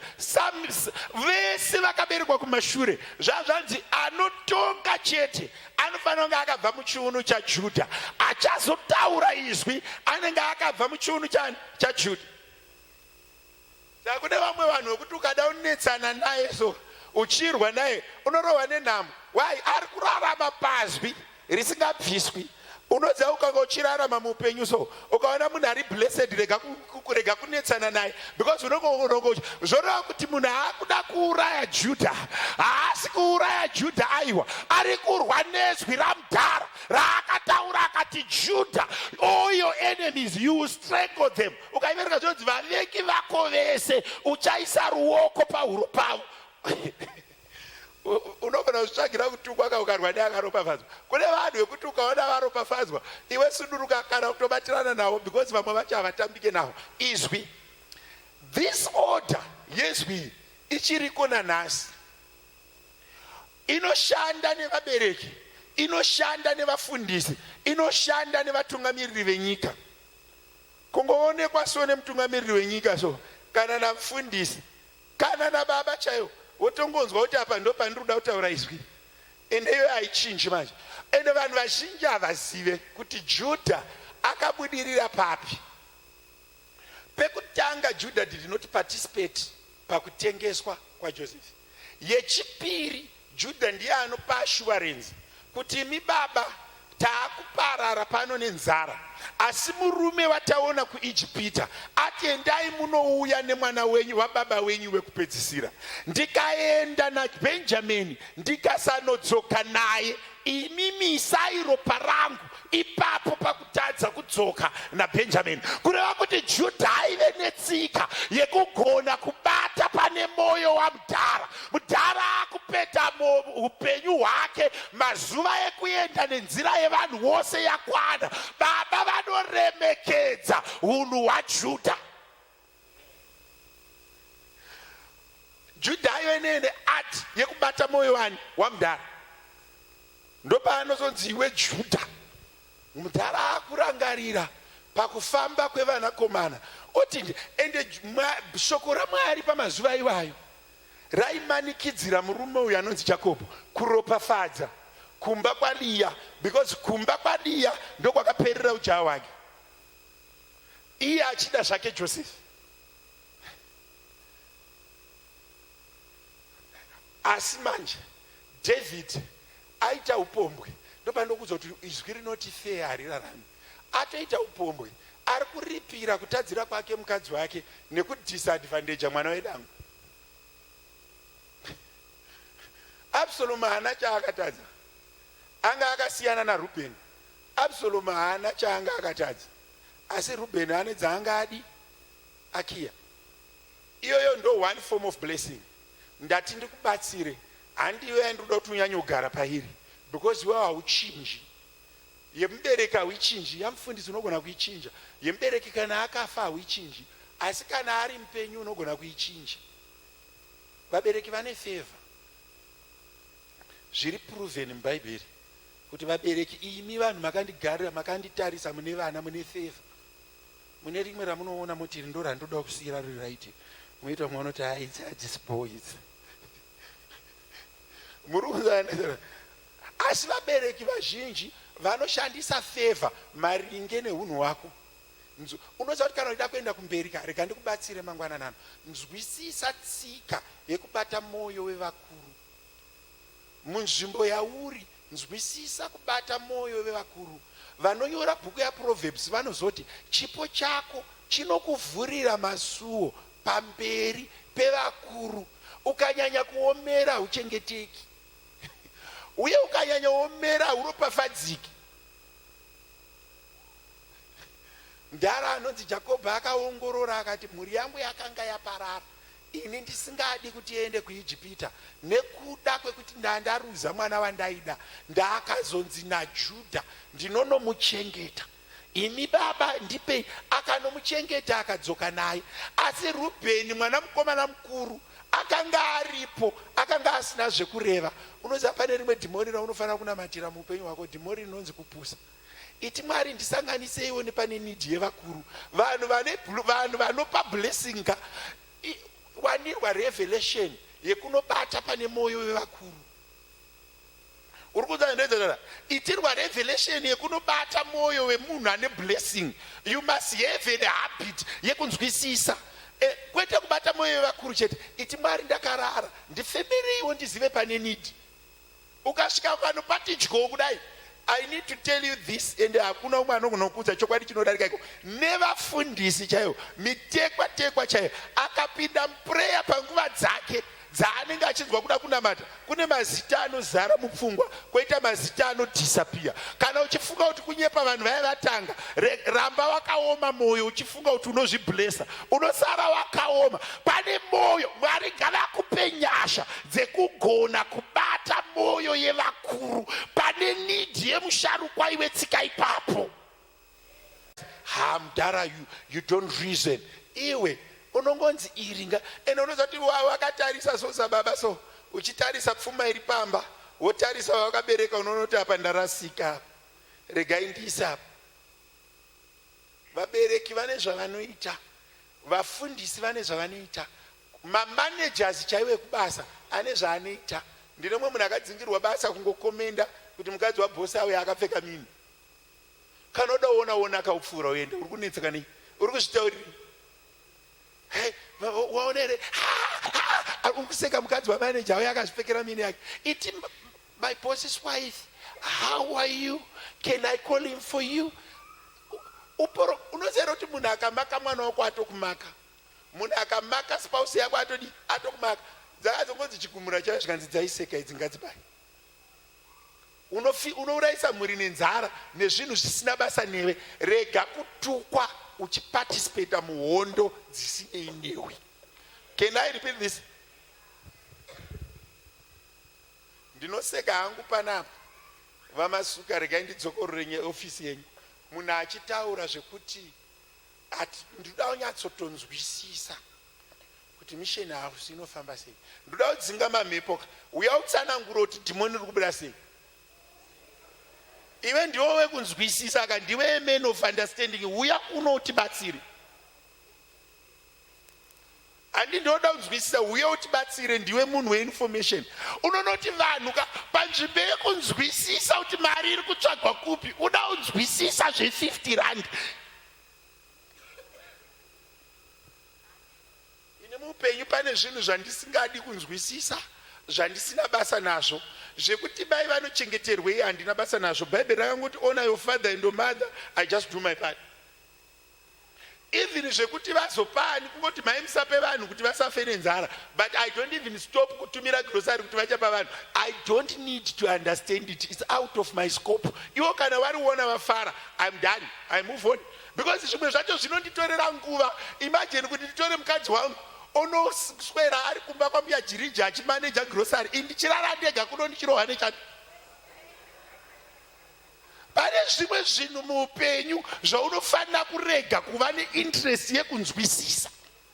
Bhaibheri robva rataura kuna Deuteronomy 29:29 roti kune zvimwe zvinhu zvandakakutenderai kunzwisisa nezvimwe zvinhu zvandisina kukutenderai kunzwisisa. I want to ask you nai vanangu, inini I would be interested nezvinhu zvinondichinja upenyu. If I understand it today, my life will be better tomorrow. But if I understand it today, ene zvimwe zvinhu kana usati wakuzvinzwisisa, don't comment. Uye usakopa bhuku redofo. Ndine munhu andokubatsira panapa. Ukaona kuti uyu munhu ari kutonetseka uyu, rega kubvunza advice ikoko. Tiza neupenyu hwako. Pambacho unotopiwa advice iri kumuendesa paari. Mobva mabatirana papi? Paari. Pakati paLevhi naSimeoni pane akafurira umwe. Handifunga kuti vese vakafunga kuti hande tinouraya. Pane wanda akati mukoma handei. Asi vakutukwa vakatukwa chi? Vese. Nenyaya yekudi yekuteerera vanhu. So a blessing, a spoken word is something that you work for. There are certain things that when you do, blessers will bless you. Panyika pagara paine vanhu vanoropafadza. Iwe vaberekiyo, nevafundisi, mamaneja kubasa, nevatungamiriri venyika, ndakuudza siyanai nawo. Kana zvakanzi system yekubvisa vatungamiriri venyika kunovhota, ena unovhota. Ukataurisa unorohwa. Muri kunzandedzera, ukataurisa unodi unorohwa. Shandisa system iridi inoshanda. Izvizvi kuno mumwe munhu ndikutaura naye so. Unoona achisama status achituka mapresident enyika, achituka vatungamiriri. You don't win by taking the president of a nation and put his cartoon on your status. Who are you? Rega kuita mamhepo. Musi wekuvhota wakwana votai. But rega kutuka mutungamiriri wenyika. Bible not honor the leaders. Pray for your leader. Don't insult a leader. Unoona vakanzi 160 viewers wofara kuti watuka mutungamiriri wenyika. Munowanei? Ini handimbokunyeperi mutungamiriri wenyika akauya ndoti live long my king. Ndine zvandikutonyengererawo ipapo. Live long my king. Iwe pane zvimwe zvinhu zvouzi unoziva kuti ndakambozobvunza vamwe vanhu vachinetsana neumwe mukuru so ndikati muri kunetsana naye muri palevel imwe chete here? Ukaona munhu anorwisa mufundisi, anorwisa vatungamiriri venyika, anorwisa vabereki vake, akatadza kumaster chinhu chinonzi authority. Muri kunzandira, akatadza kumaster chinhu chinonzi chi authority principle, haana kuibata. Mune upese paunoenda kumba kwake unonzwa achitaura kuti mai vangu vaisambondichengeta, mai vangu vaisambondichengeta, baba vangu vaisandichengeta. Iwe wakakura sei? Vakakuchengeta machengetere avaigona, ndosaka uripo. Iwe uri kutaura kuti vaisakuchengeta nekuti waswera muoffice, waswera usingatiki pasi. Mai vako vaenda kuchigayo 8 kilometers, waakuya panapa, waakuti nemazigogo 5 akadaiwo, bhutsu dzekufundira. We were struggling. Zvibate, vakatokukudza nenzira yavaifanira kukudza nayo. Appreciate what you have so that you can go to the next level.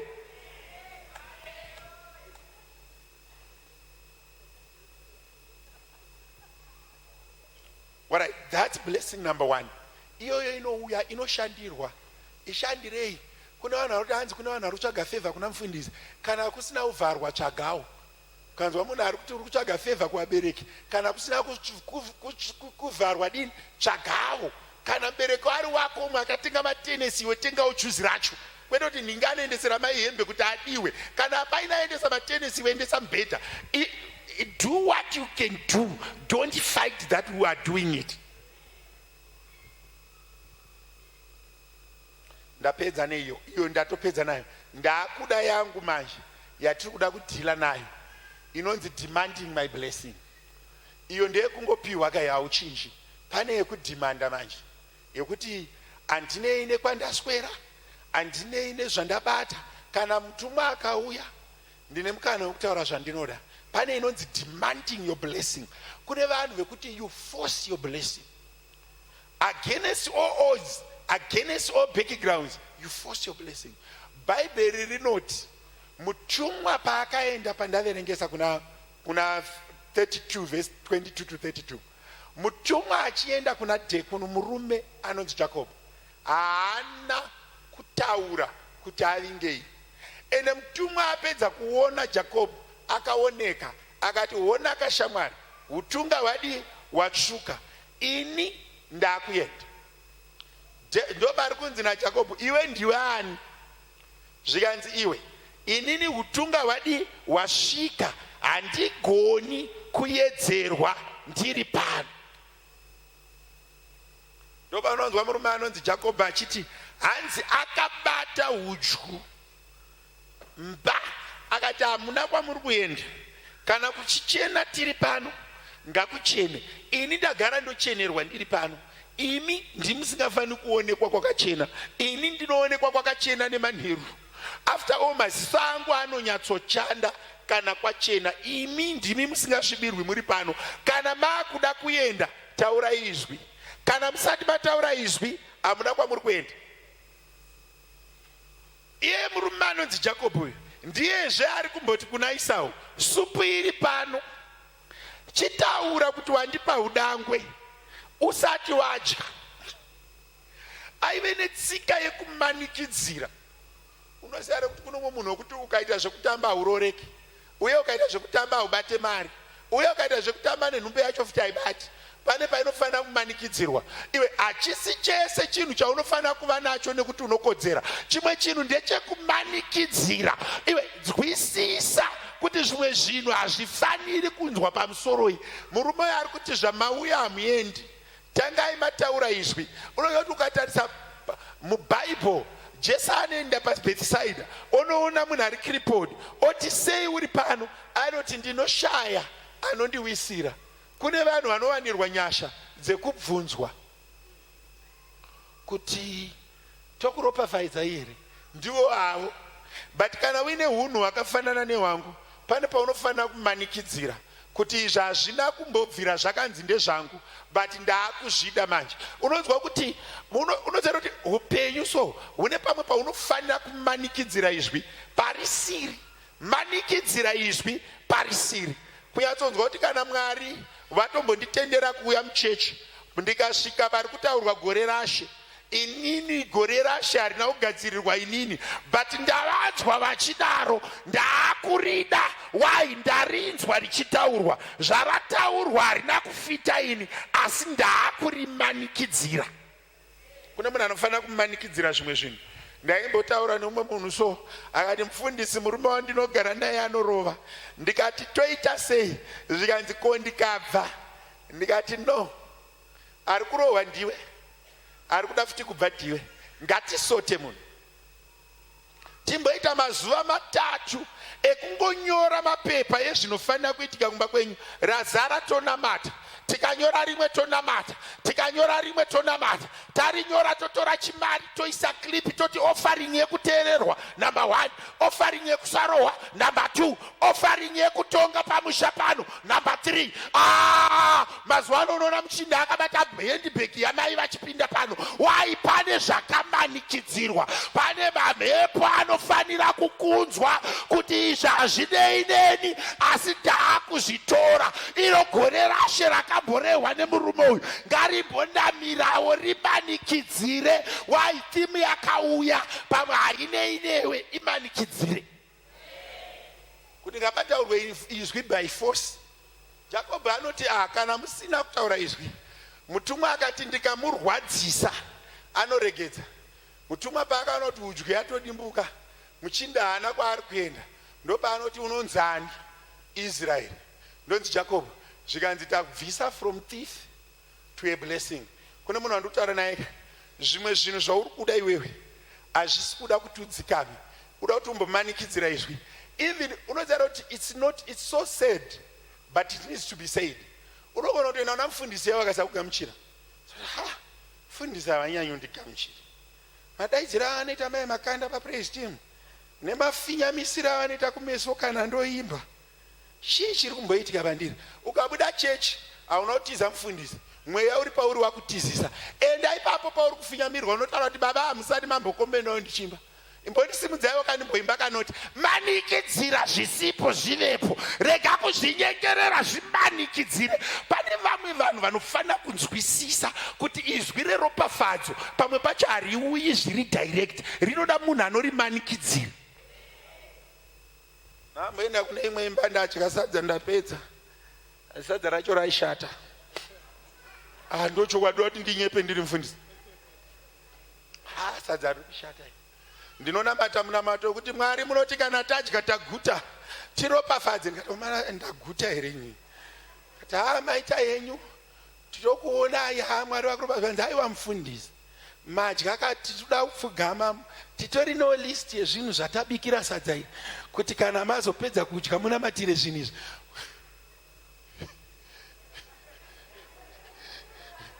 Moyo usipo but munhu ari atori nelist pasadza rake iroro. Haane hake kuti richidziya here kana rakatonhora but marova akamudhara. Chitaurai. Pamwe pacho ukanyarara unojambwa. Ukasataura haonekwi. Inguva yekukumbira. Dai Jacob akati fambai henyu munhu waMwari kwaane utunga hwachena. But ari kuti hamuende. Tangai mataura izwi. Unomo munhu andikutaura naye so uri kuti hanzi uchafuma mangwana vanhu vachikuti zvakuita pamwe pacho hazvifaniri kuita unofanira kuti zviite. Uri kunzwa chandinotaura unofanira kuti zviite. Svika so pakuru yakambani kuti pamunoporomota vanhu munomboporomota vakaita sei?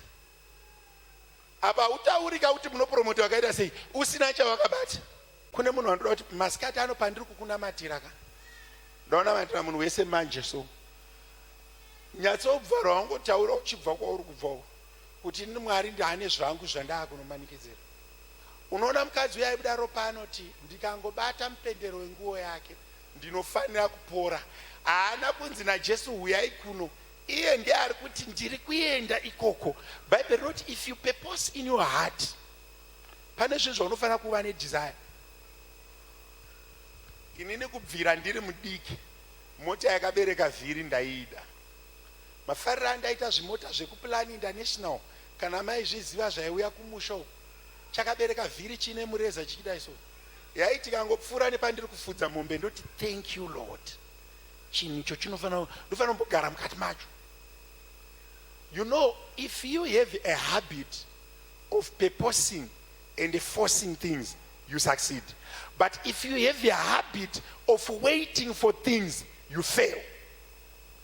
Kuna munhu anoda kutaura naye mazikana.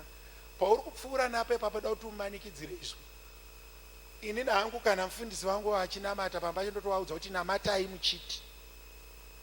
Ivo vane avo mazwi kuti mufundisi nhasi namataiwo muchiti. Pano munhu kuti ari kuti zvinoita here kuudza munhu waMwari. But pambacho unoona kuti vari kutaura zvisina zvandisiri kuda. Mwari muitirewo zvakanaka. Anogara kumba kwake zvakanaka. Kusina mubhedha baba taurai mubhedha hakugariki zvakanaka. Zvindichitaura kudai kuno mumwe munhu ari kuti mufundisi, what do I do to have a word? You need a blesser. And a blesser that you bargain with, it's not a blesser that gives you birth to. Yababa vanoita iwo at discretion yavo, but yemufundisi inomanikidzirwa. Yemukuru webasa inomanikidzirwa. Eli anotoenda kuna Hana oti uchadhakwa newaini kusvika rini, oti muranda wenyu haana kudhakwa, ane shungu dziri pamwoyo. Zvonzi zvauri kuda ngazvizadziswe. Pamwe pacho uri kumirira kuti mufundisi ataure izwi, gadzira mazwi ako ega. Iwewe gadzira mazwi ako wega. Pauri kumirira kuti mufundisi ari kugadzira mazwi, pamwe mufundisi haasi kukutora serious, iwe zvitore serious. Because Elia haana kutora Hana serious, but Hana aizvitora serious. Akati handaudhaku. Vana vanhu vakawanda vandinoti God bless you. Oti amen. Iti mufundisi hapana chekuropafadza apa. Taurai zvimwe ropafadzo iri kuramba. Ndakamboti kuno umwe munhu so ndasangana naye ndikati Mwari vakuitirei zvakanaka. Zvikanzi maita henyu mufundisi ari kuenda kumba kusina hupfu. Taura kuti munhu waMwari kwandiri kuenda uko handigoni kunoitirwa zvakanaka. Taurai statement ine chekuita nechekudya, because kumba hakuna chikafu. Unotongwa Bible richitaura richiti when Bartimaeus was calling, he was saying, Son of David, have mercy on me. People silenced him. He continued to shout. At the end of shouting, anozonzi muunze ikuno paanonzi unoda kuti ndikuitirei, anoti ndinoda kuona. Kureva kuti pamwe pachoka zvauri kuda iwewe rega kutaurirwa namufundisi, iwe taura zvauri kuda. Mufundisi unoda pane imwe inini nemudzimai wangu kana tichipa vafundisi vedu seed offering, hatina tsika yekunyora zvatiri kuda, tine tsika yekungoti idyai mari. Ivo pavari kudya mari, indine pano ndine musi wandotovarangana ndichiti iyi ipedzei zuva ranhasi risati ranyura. Mari yandakupa iyi ndoda kuti ishande nhasi kwete mangwana. Uri kudei? Imi shandisai mari yangu nhasi. Zvandiri kuda siyanai nazvo, imi shandisai mari yangu nhasi. Munogona here kuishandisa nhasi? Ndikutonotenga zvidhina ndiri kuvaka. Maita henyu dedi. Ndara paari kupedza kushandisa mari yangu yese. Inini Mwari itai izvi. Unozoti pane vamwe vanhu vakamirira. Jabez was a son of a prostitute, but anoti enlarge my territory. System dzevanhu dzinogona kunge dzisiri for you. System dzeupenyu dzinogona kunge dzichirwa nezvauri, but iwewe gadzira mazwi ako eropafadzo aunoda. Ndichitaura kudai kuno munhu akutoboekana so. Ndoda kuti pandiri kukunamatira ugadzire mazwi ako. Ini ndine angu, iwe gadzira ako. Asi nhasi ndiri kukuvimbisa kuti kusaidi kwangu hakuna munhu ane jambwa kana munyama anofanira kubuda muno. Unofanira kumbogadzirisirwa nyaya. Kune vanhu vasiri kuenda kure nenyaya yemunyama. Unotenderera so, chese chawabata chinotenderera, chese chawabata chinotenderera. Kumira apa hazvibudi mushe. Kutenga mombe kumusha chako haibereki. Pane nhasi nangu yanchida kugadzirisa vanhu vanoenda ku next level. Haufaniri kudzungaira. Pane zvinofanira kuitika. Mhepo yedenga inofanira kumbovhuvhuta nhasi. Vanasikana, it's not normal kuti unotisvikira 30 uchigeza uchisa makeup. Mweya iwewe ngautaure neni masikatani. Ina nditori ready. Zvevanhu vanoenda kumainterview 2020 ka ina handidi zvinhu zvisina basa. Nhasi ndatoya ndakagadzirira chiso changu. Zvako zvokuti unorohwa nemurume izvi, mweya yetsvina iyo ngaikusiye. Pane mhepo inopisa. Ndibvisira ota yangu iyi. Yozvi ndichitaura kudai so, kune vanhu vandiri kurilisira nyasha. Mweya wakakugara ngaubve ipapo. Chese chakamisa you're going to the next level must release you. Mweya mutsvene itai zvamunoita mazuva ese. Mhepo yedenga ngaivhuvhute mukati memba ino. Baba uwepo hwenyu ngauiteko control. Kune vana vandiri kunyengeterera vakarasika. Kune mweya yengozi nemweya yakabata vana. Mweya yerejection yekuchema misodzi. Mweya inotenderedza vanhu panzvimbo imwe chete. Vasingagoni kupedza svondo vachifara. Vakagarwa nemweya inotsa yekutsamwa. Vakagarwa nemweya inotenderedza vanhu. Mweya mutsvene itai semaitiro enyu emazuva ese. Holy Ghost fire. Mweya washe. Mweya washe. Mweya washe. Pane zvandiri kunzwa. Ndine vanhu vandoda kurilisa masikatano. nezita raJesu. Kune vanhu vandiri kuda kumanikidzira kubva pavakagara. Izvi zvandiri kutaura kudai kune vanhu vari kunzwa